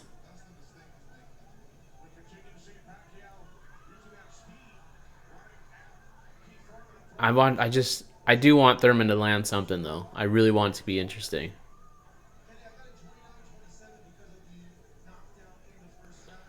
Marcos Villegas, 29-27. Do you agree with that score? Yeah. You agree Thurman won the last round?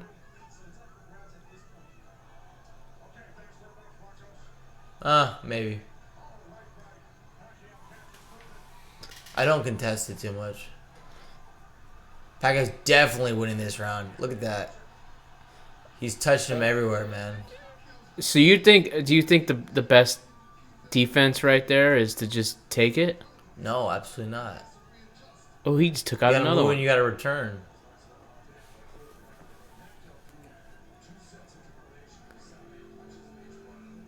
Ooh, that looked like he got an uppercut there. I don't know. Yeah, he did, but Pacquiao's still won this round. So there's the winner of this is not undisputed. What is it? It's just the champion. Just the WBA champion, bro. We still got at the welterweight division. We still is fucked. The IBF title holder is Errol Spence Jr. The WBC holder is Sean Porter, who I think is the weakest link in this division of title holders. WBO is So what Terrence about Crawford, who I think is the best in this division. why do you think? Why, And what the about WBA guys are these two fools. why do you think Pacquiao can't fight Sean Porter then? No, I didn't say that. I said I think Sean Porter is the weakest link. I know. in this division. How come that can't be Because next? Porter's gonna fight Earl Spence next, and that fight's already on the books. Oh, and that's- Errol Spence is gonna knock the shit out of him. Earl Spence is gonna beat him. He's gonna have those both belts.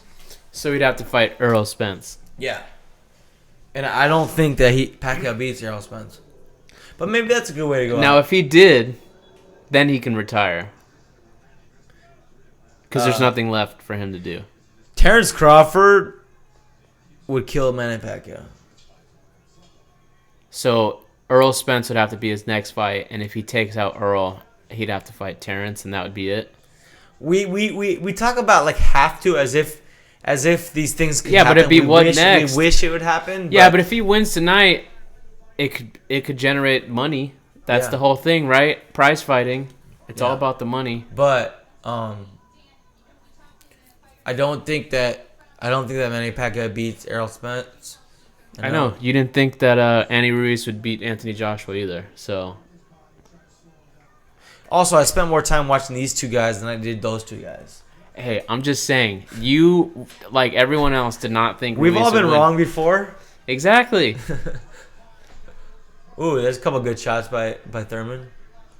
This might be his round if you were asking for it. Good left hook, finished off after those couple of... Oh, it's a good round by Thurman, man.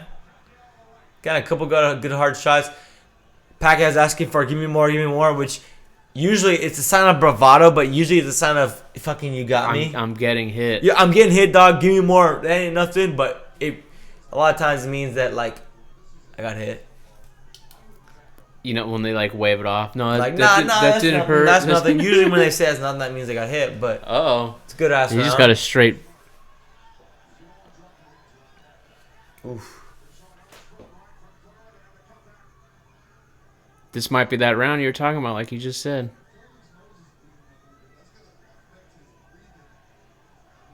Oof. Good little right hand. Right hook. As long as it's interesting. Yeah. I don't like boring fights, and so far it hasn't necessarily been one. I'm interested. No, yeah.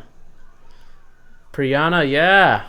Now I'm more interested. Priyana, Tapia, Thurman. They should reverse the screens. They should make Priyana's the one on the right that's bigger, and then the fight on the small on the left. Ooh. Pacquiao get that guard a few times. Gets that right uppercut in there. Boom. Rickon agrees with you. He says that Pacquiao won't beat Errol Spence. Rickon, man. This guy's a boxing fan. I love it. I love it.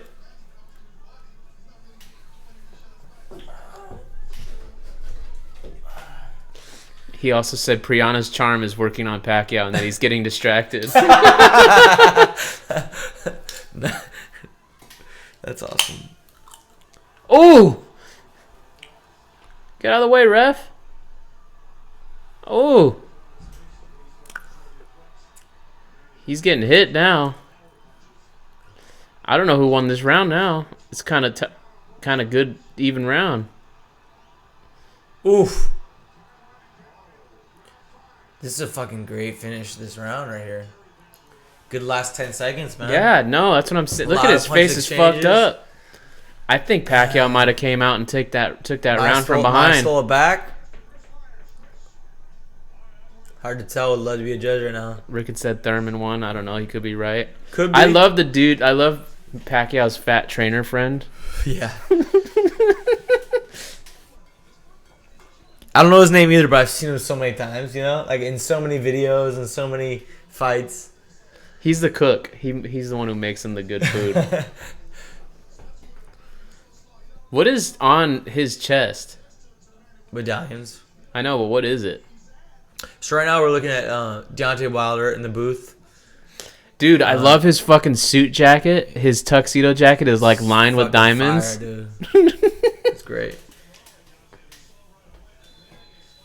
So we got Ray Boo Boo Mancini in the middle. We got Deontay Wilder on the right side, and then on the left side, that was whoever the Fox guy is. I forgot his name, but the non-boxer. Make a good little team. We haven't even heard any of the color commentary the whole time. Yeah, we're not really listening. We're just doing it ourselves, I guess. Okay, Thurman's looking confident, coming out strong. Leaving that left and a little left uppercut in the body right He's there. sponsored by Fashion Nova. That's where the Instagram models are sponsored by. Is that a clothing brand? Yeah. Like you see all the Instagram thotties, and they'll have like never mind. What does Fashion Nova make? Clothes. Clothes. I actually don't even think they make clothes. I think they're just like a forever Marketing agency? Yeah. How the hell do they make revenue? I don't know. What do they sell? Maybe they do. I don't know. It's clothes.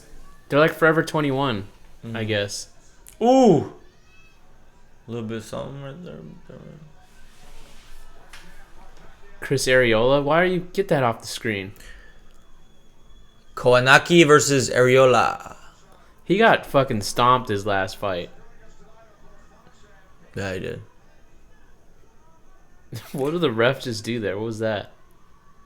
I don't know. This is the ref that's always like... No, this isn't Steve Willis, no. No, I know. He's funny. His facial expressions No, always Steve make me Willis is the laugh. funny one. This isn't Steve Willis, though.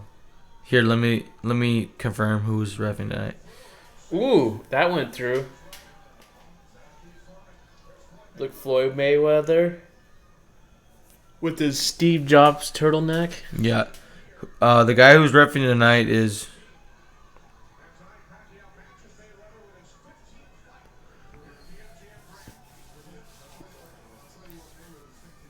Hmm.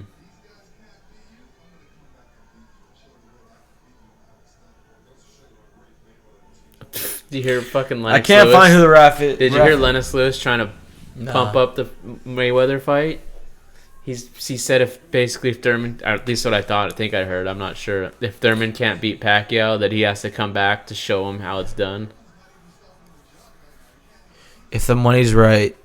Dude, if the money could the happen. money will be right, people are gonna pay to watch that fight again. Fuck yeah. I'm actually more interested in the I'm more interested in the The rematch than him Second- fighting someone else. Pacquiao's second wind. The uptick of his career now. I'm more interested in seeing that story play out than I was. No, you're not. You just said you wanted him to retire tonight. now, If the money's right, dude. now you don't. Now you're starting to. Oh, he took a hit. I right don't there. think he would. I don't think there's any way he beats Errol Spence. But you asked me if he fights Mayweather for a second fight, would I buy it? Yeah, I would buy that fight. Did I buy a Mayweather McGregor? No. What if you're like, all right, he's not gonna fight Errol Spence, blah blah blah. Next fight is the No, because if he rematch. fights Errol What if Spence, that's gonna be on fucking Showtime regular. what It's if not even it's- gonna be on pay per view. No, listen. No, maybe not. Actually, I'm probably wrong. Here's there. all the champions right Probably here. wrong there. Yeah. Now, okay. I told you that earlier. No, I'm saying. Regular champion, super champion. What if the rematch happens and The only one they're Pacquiao? missing is that's bullshit. They ain't Fox, PBC. They ain't showing fucking Terrence Crawford, who's actually the best in the division. He's the WBO champion, but he's with Top Ranks. That not Well, that's showing what him. happens when you have 55 belts. But I'm saying, what if the Manny Pacquiao Mayweather rematch happens and Pacquiao pulls off an upset? Would you still fucking believe that Errol Spence would whoop Pacquiao's ass? That won't happen. I'm fucking Mayweather you won't get beat. This is like improv, okay? You can't fucking say no. Like if Oh, we're this is improv, yes and. yeah. Oh, then I think that Manny Pacquiao becomes president of Philippines, and then he cures cancer. That's not how this goes. He does everything. I don't know. I don't know what he does at that point. Actually, the president of the Philippines is not even that big of a yes and. It's like a. It's probably gonna happen. It's gonna happen pretty soon. Probably right. The moment he fucking stops boxing, he's gonna go run for president. Hey, doesn't the Philippines like have a problematic? I don't know if he's problematic, but he's very. Isn't he like kind of a dictator or some shit? Yeah, he's very Dictator. like, oh, we'll just kill the criminals because they're bad. That's people. easier. Yeah. That's problematic. I'd say killing people if they're your own citizens is not. Ooh, she got two shots right there.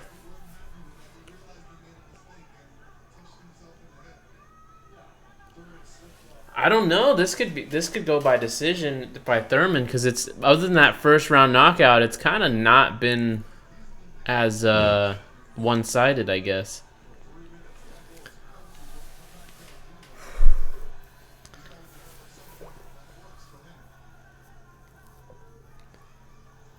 Ooh. I mean, Thurman leads him with right hand. That was he ate Pacquaio that comes one. with a couple more shots. Yo, I'm starting to realize how hard this doing play-by-play is. No, it's not. You just have to be in it the whole time. You can't ever leave Yeah.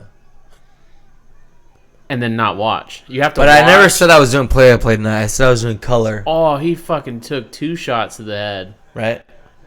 Yeah, but it does. This is podcasting. Who It's cares? podcast. It's a free. We're just talking. It's the Wild West. There's no. It's not like Fox is like scanning YouTube right now for potential fucking color commentators. Nah, but what I meant was I want to practice for a craft that I want to do someday. You know what I Yeah, mean? well, you got to just be natural. That's where. That's how you do it. You just be natural. We're years away from that, but it's fine. We're having fun. I think color commentators, they just know boxers in and out. The good ones, they just know everything. They know all their fights. The best commentator. Well, I don't know. I don't know if you call it color, but Pacquaio does a great job doing boxing commentary. Ooh, I'm in the fight right good. now. Thurman's starting to land more unofficially. Yeah. Daniel, you who's someone who has been much the critic of boxing in the last couple of years, this is kind of a worth it fight to pay for, huh? Well, I mean, I didn't pay for it, so no. Oh, you missed that. I seen it. It would have been great if Trevor were here. Oh yeah, but like I said, you didn't pay for it, so you ain't worried about it. But it's a good fight, is what I'm trying to say. I'm trying No, if you're to give you a little happy, uptick opposite. if you're happy, then that's all that matters. Ooh, Thurman. Damn. He's landing now, or he landed on that round. Well, right, left, hook, right, straight, cross, right, left, hook. Right, cross. Damn. Let's see. Rickon, what has he been saying? Oh, the president responsible for more than 1,000 extrajudicial killings, one of the biggest human rights violations That's in the world. fucking wild. Yeah, that's fucking wild. Hey, might be a problem. Manny, we need you to run for president because you could win. If there's any democracy left in the Philippines, I'm not sure what's going on. But Manny can win, and I think that, that'd be good. That'd be good for... Well, he doesn't like gay people, remember? So he might kill gay people. But he won't kill him. I don't think he'll kill him. Well, I don't know that. He might just be a homophobe. I don't think he'll kill him. Daniel, what's the last fight you paid for? I can actually tell you that, actually. You paid for tickets. No, well, I'm going to go with pay-per-view only. Okay. UFC 200, I paid for it. Pacquiao, this is getting close, man. According to Villegas, He's only, he lost last two 2 rounds, rounds. So then we'll that see means how it's a those toss-up. That means Pacquiao really needs to solidify good left hook and turn from Thurman there. That's the kind of shit that Trevor loves teaching his fighters right there. I wish he was here. I'd fucking talk about it. It'd be good. Yeah, I know. He's it'd not. be But great. yeah, you're stepping in pretty good. Pretty good. Here on the boxing podcast, Daniel Trujillo, man, fuck. It's been What do you mean watch the heads? They're not even fucking close to each other. But UFC 200, that's the last fight I paid for, and I paid for it because what are we on? UFC 245 now? 240, I think. 240. I paid for 200 because I was worried that that was at a time when streams, I didn't know about Reddit. So I'm like, fuck, I don't want to miss this fight. What year is it? 2010. No, this was only a few years ago, 3 or 4 years ago. And Brock Lesnar was fighting on that card. That was his return after a while. Brock Lesnar. Dude, Brock Lesnar is a fucking. He's a savage. He's a beast. And that was their special like card too. Like the mat was gold and shit because it was like their anniversary. It was like a big. It was 200. Yeah, Yeah. for sure. That was the last one I paid for, $50, and then I haven't paid for anything since. Before that, I would like. I paid 75 today, dude. I would pitch in. Oh, Manny, good ass. Oh, fuck. This is Manny being Manny right now. Just throwing. Just throwing, catching with hooks, uppercuts. Just speed, power, backing out, boom again. Thurman looks like his face is a little bloody. Lead right hook with Manny Pacquiao. Straight left hand. That was your last fight, Brock. Oh, is that what I said? Did I say I fought Brock Lesnar? No, I didn't fight. Bought. I bought. Yeah. Not fought. I Bought. didn't. Paid $50. Didn't If fight. I said Bought. if I said fought Brock Bought, Lesnar, not fought. Yeah, no, that's not what I did. All right, so for anyone who's listening on the podcast, we are conversing with someone on the live chat right now who's watching live, Ooh. and that's what this banter is about. But yeah, so your last time you bought He a said fight. he's disappointed in Trevor too, and he doesn't Yeah, even you know don't know Trevor, dog. But I'm disappointed. I appreciate you being disappointed. Errol Spence, he's growing his hair out a bit, huh? If Sean Porter beats Errol Spence, Yo, is now the time to talk about Errol Spence's girlfriend? no. You can if you want. Look at Chris Areola. He is who he wishes he was Andy Ruiz. He was supposed to be Andy Ruiz. He wishes he was Andy Ruiz. He was supposed to be. Hey, this might be our first chance again. Who do you think has a better body, Kaunaki or Areola? Kaunaki. Even Dog, with those Areola. titties? The funny thing about Areola is fuck fool. That fool earned his name. Yeah, that fool got big areolas too. Look at this. Oh, right. He just took it. He just took it. Yo, I think that there's a last name. Oh, he got two. He took two. I think it's funny that there's a last name. Of Areola. Un apellido, Areola, that means a part of a private part. Areola is Yeah, a nipple. That's hilarious to me. It's not really a private part, but I understand where you're. It's not a private part. No. It's got to be covered We're for not fucking- TV. No, it doesn't. Does it? They don't have shirts on right now. What are you fucking talking about? Oh, those are men, not females. Yeah, well, fucking women's titties would be bouncing all over the place. That's why they gotta wear their sports bras. Well, I don't know. But it's funny that there's a last name that happens to be the same name in English that is talking about. Wouldn't it be funny if there was a last name like? Bro, there's people with names Dick and stuff. And Yeah, but Johnson. I don't know. Johnson, that doesn't make the same. That's not the same category. It'd be funny if there was a name that was like Cox. There's Cox. No. That's not the same. COX. That's not the same. It sounds the same. It'd be funny if there was someone named Matthew Scrotum. Why would that be funny? That Scrotum exists as a last name. That'd be funny. It could. But Areola is last I don't want to name. look it up on my phone. You can do that. You can have that search results in your algorithm. Not today. Thurman might be taking this So fight. we're now round 9. Thurman might be taking this Thurman's fight. got a good thing going here, dude. We're halfway into this round. We're a minute 30 in.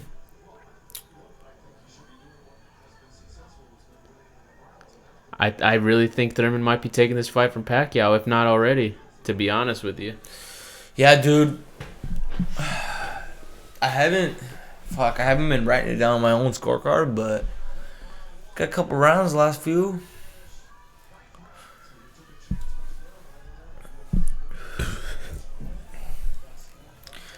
He needs to do something. Because that's the thing. That's the one thing, though, I will say. Pacquiao does not have knockout power. Like, really, to be honest. Not anymore, I don't think. when he was at his smaller weight classes, but he's fucking smaller than these fools. Thurman's a big welterweight. Pacquiao looks like he's starting to take punches, dude. This might be it. Damn, fool. This Pacquiao looks like he's out. Nah. Oh, no, I'm serious. But he took some, but they're still contesting. Pacquiao. No, I don't know. You didn't if see you're not watching the actual fight, Pacquiao took a couple of punches that put him against the ropes. He's coming back to it.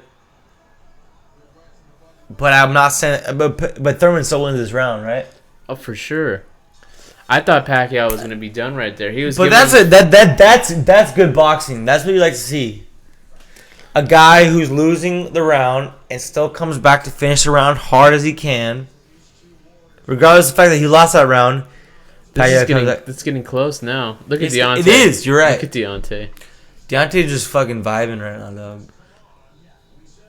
He's getting paid right now. I love Deontay, dude. I want Deontay to be the heavyweight king. I want him to beat Andy Ruiz. I want Andy Ruiz to beat. I know you want it for your white guilt. Fool. There's no white guy. Oh, okay.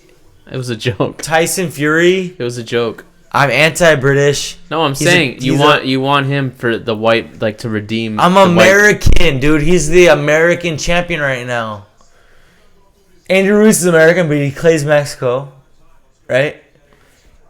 Tyson Fury is British, but he's a fucking gypsy. He came out to as what's it called though? Who cares if he came out to a classic rock American song? He's a British guy. He's Irish blood, gypsy blood, but he's British. And Anthony Joshua. You're gonna miss the fight if what you keep I'm saying talking. is Deontay Wilder's American, and I want Deontay Wilder to be the final king of this era's heavyweight division. But yeah, we're gonna miss this fight if you keep. So talking. don't tell me it's white guilt. I'm American pride that wants me to have it. I know you want the redemption though for all those years of slavery. You want another black. Fucking hat. putting words in my mouth, fool. I'm just fucking around. Bro, I was rooting for Caleb Plant today, dog. He's the best white fighter we got. I know right you now. told me. What? Look at Brianna. Look at him. Brianna, man, she's in it, dude. She thinks her husband's gonna get it, but we'll see. We'll see. He might. He might getting get it, dog.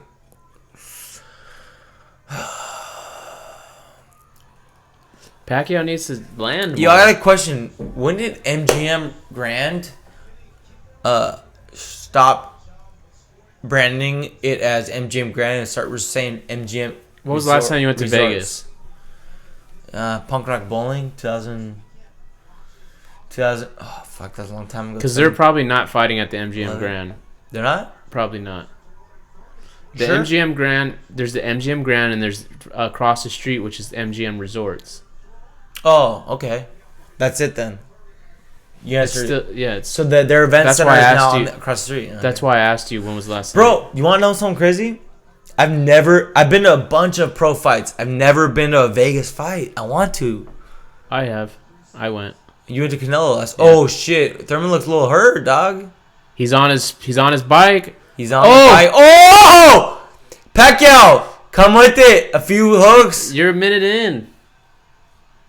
Minute left to A go minute in left. the 10th round, and Thurman's grabbing for coverage. He's looking for fucking to make it through the round.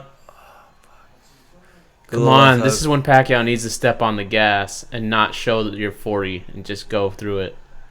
Come on, Pac come through with a good left hook. 45 seconds. He put the pressure on. He put him against the ropes. Put a couple of hooks on. Thurman's still fighting back though. Thurman's put Pacquiao against the ropes. They're both tired at this point. At this point in the fight, Why do they keep ducking down? trying to make that shot miss, dude. Yeah, but Wouldn't you? they're gonna headbutt each other. Let's see. What Pacquiao just got tired right there. So Pacquiao had Thurman hurt, but he kind of let off the gas a bit here. But you know, I you're think an he old ass might be man. at running fucking out 40 of years. gas. He fucking. Yep, as Rickon said, you can see Father Time has caught up to him. It's Rickon, man. It's Rickon's true. our number one fan at this point, dude. It's true, because if this were Pacquiao at 35, he would have just kept going right there. Full tilt. He wouldn't have stopped. Yeah, dude, that's true.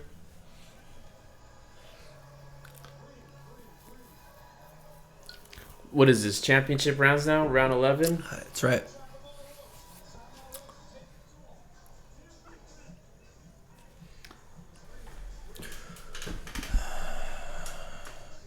Daniel, dude, you're onto something. You said a few rounds back. What? Thurman might take this round by decision. I mean, might take this fight by decision if he continues on the way. Yeah, he might steal it. Steal it back.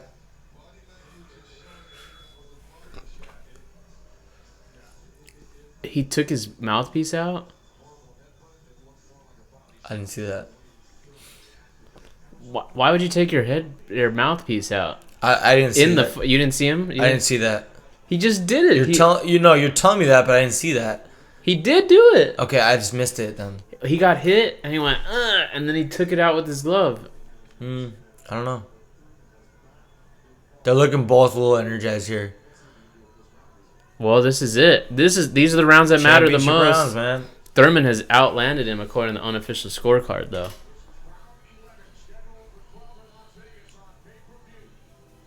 Let's see. See what goes down. Fashion icon. What a fucking generic ass name for a brand. Fashion Nova. Fashion Nova? They're both sponsored by Fashion Nova. Apparently Fashion Nova owns the sport of boxing. No, Fashion Nova is huge. It's all over Instagram. It really is big. What do I know about Instagram? I don't know shit. I know Nestle though. What, chocolate? They're sponsoring Pacquiao still.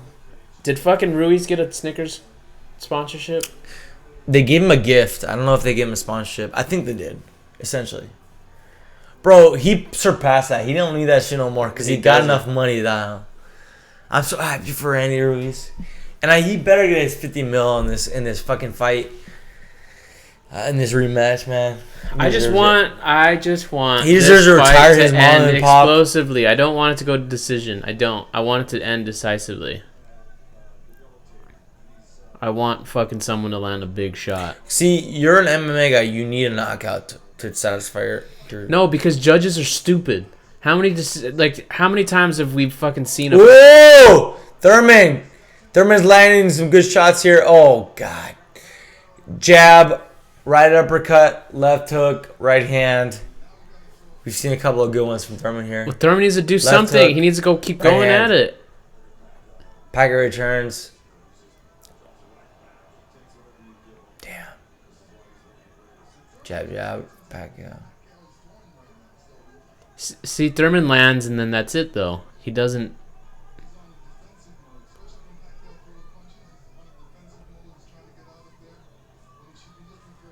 Ooh, Thurman's come forward. It's not enough. He should have came forward after he landed that good shot. I mean, I don't know shit about boxing. Easy for you to say. Fuck. Yeah, that skirt's getting fucking turned around on Thurman right now, man. You're right about that shit, dog. You're right. Fuck. It's all about the skirts, man. Turned around. Skirt's fucking stupid. Honestly, it's getting turned around so much that it's starting to look like regular shirts now. Like, just the splits right there, dude. Now it's regular shorts, pretty much. Final round. I guarantee this round's nothing's going to happen. Daniel hates boxing, but... Oh, wow. Yeah, Thurman landed some good shit this round. You follow up with that, though. Round 11 was a Thurman round, I believe. Bro, I haven't been fucking writing down my fucking... I think Thurman's going to win. Yeah, I think he might. Thurman has this fight, I think. Yeah. I think Pacquiao's done. Look at all that blood he just spit up. But this is a good fight for Pacquiao. I mean... You cursed it. Put the fucking hat on. I'll put a hat on, dog. Right when you took the hat off, he stopped doing anything. Yo, I'm getting a headache, man. All I could have done was just... Wait, did he already sign this? I don't think so. Oh, man, that's a fake sign. Yeah, I reckon he might have won. Thurman might have won. This is it. It's because of the hat. That's the hat, bro. You We're got back, dude. Manny Pacquiao. 12-round knockout.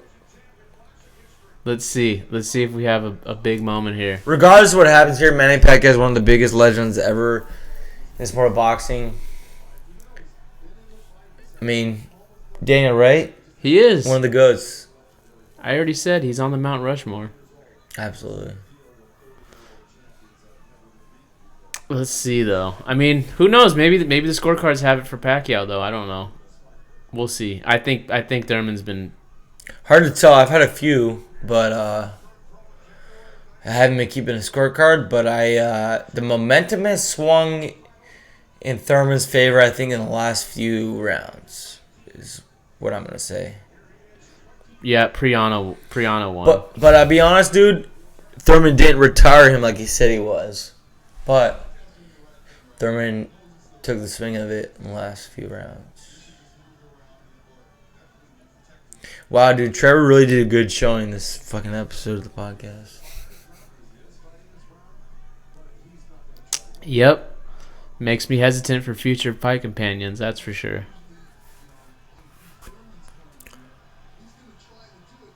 Ooh.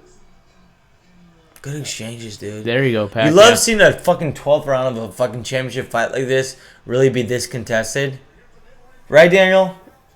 I know you need to be... the only way you're tickle fancied is by fucking a knockout, but this literally is back and forth 12th round. A back and forth 12th round boxing championship fight. You gotta appreciate this a bit. No. You know why I don't? Because the judges. That's why I think things need to end before that. Because I don't think that Canelo beat Triple G both times. I don't. He beat him the second time. I would argue, I think Triple G won the first fight for sure. Yeah, me too. But he probably won the second fight too. I mean, I think Triple G, I don't know. I remember watching both fights, and I don't remember ever thinking, "Oh wow, Canelo's winning." This fight, I'm like, they should fight to the death like the Roman times. Sometimes I wish they'd fight 15 rounds. You just want to see the world burn. Sometimes I wish they would fight 15 rounds again. Fucking like title fights should be 15 fucking rounds. Yeah, you know why they don't do that no more? Because they're pussies. Because Ray Mancini, who's oh man, Ray Mancini, who is a booth commentator of this fight.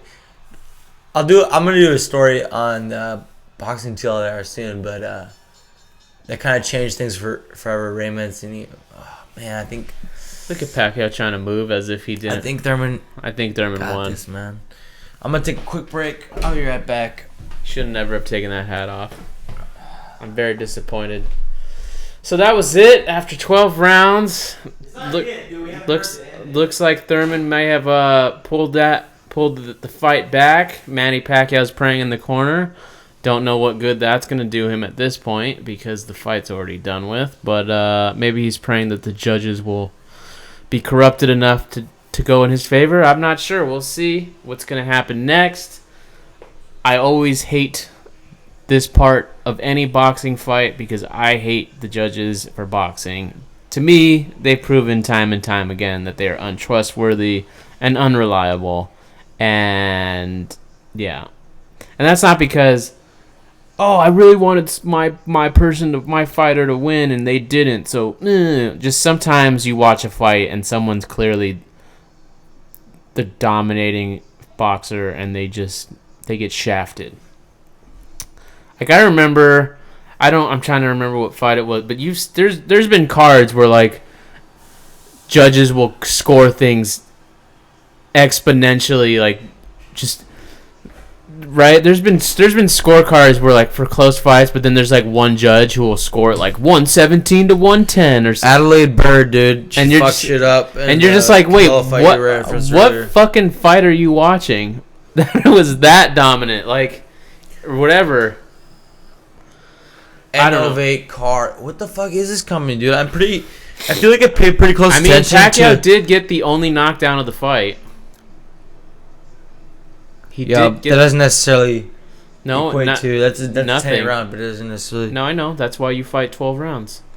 That means he got at least one round. He won at least one round. Bam. And the way car is a All right, so final before we get the tally in, what do you think? Unanimous decision? What do you think it is? Split decision? Oh, that's good fucking right hand. What do you think before we get Dude, I'm going to be honest with you. I've been drinking a bit, and I haven't been keeping score. Okay, so but momentum is everything. Momentum is everything in your opinion. Well, look at the statistics. I think like look at the statistics right here on the screen. I think like Thurman might have won the momentum in the last few rounds. He won. He landed 210. That's going to influence my opinion. 37. I think Thurman wins this round. Wins this fight unanimous decision. The landing. But if I'm wrong, it's because of Thurman wins this. I think. Stop second guessing yourself. It's not a fucking. You're not being judged it's by not the a fucking math test. Who cares? That's why I'm asking. It's fucking fun. What I've noticed is historically the fighters with the higher. I had fun. You had fun. I would have been better with Trevor here. That's what I was expecting. I wasn't expecting to fucking. We had fun. I wasn't expecting. We're friends. We had fun. No, I'm not saying that. I didn't mean that. I'm just. Oh, look at Priyana again. Oh my gosh. I think she knows her She's husband happy. won. She's like, my husband won. Here we go. Here what it is. 12 rounds of action. Yeah, you could turn it up for this part. Split decision. Wow.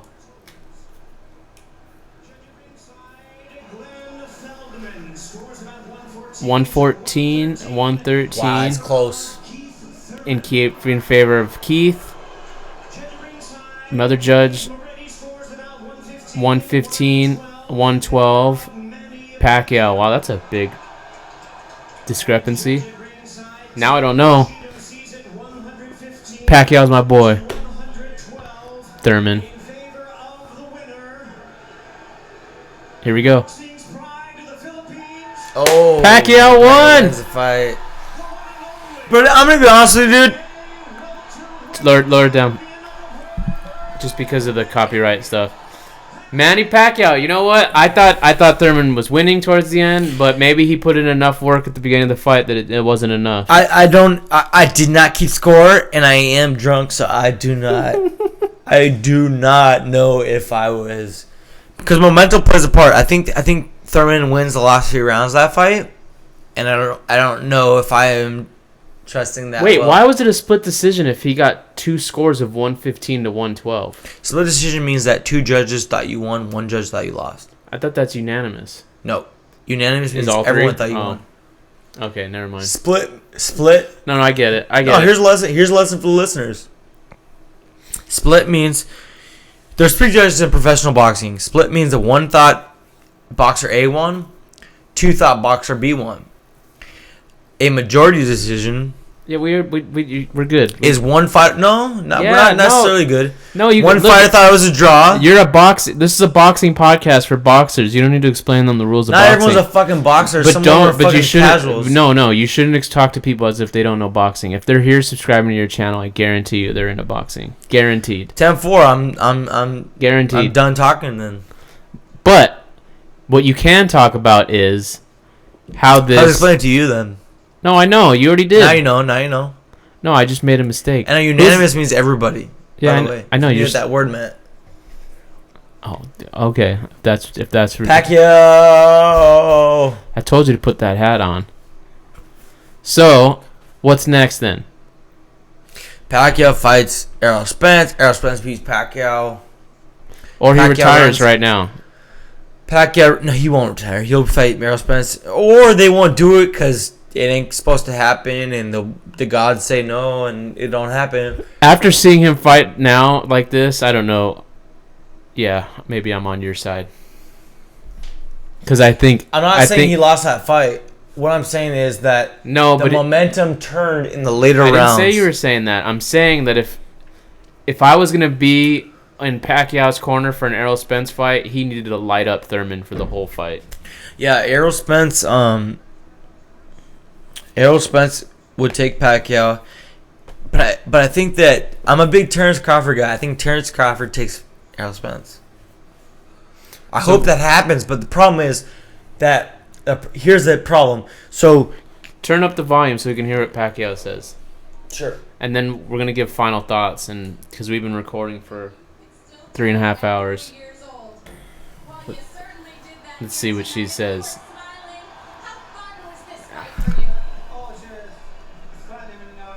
I'm getting hard for my opponent. He's getting hard for his opponent? That's what he said. Don't put it up too loud. We really will get copywritten for the whole fucking podcast. How does that work? Because they hear it. You can hear it on the mic. Oh, we're just turning it for us? We're not turning it for our audience? No, just for us to hear. Just enough for us to hear. It's good. Do you think he taught him a lesson? Pacquiao taught him a lesson? Yeah, I mean, I think Thurman comes out better from this.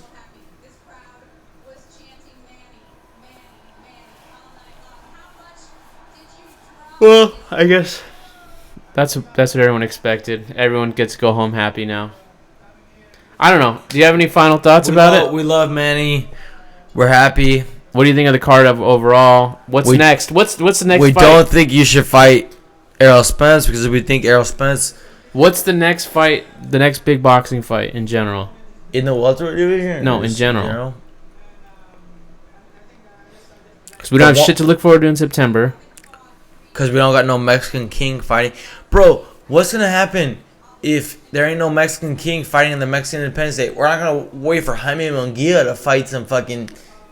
Chris Ariola's gonna have to step up.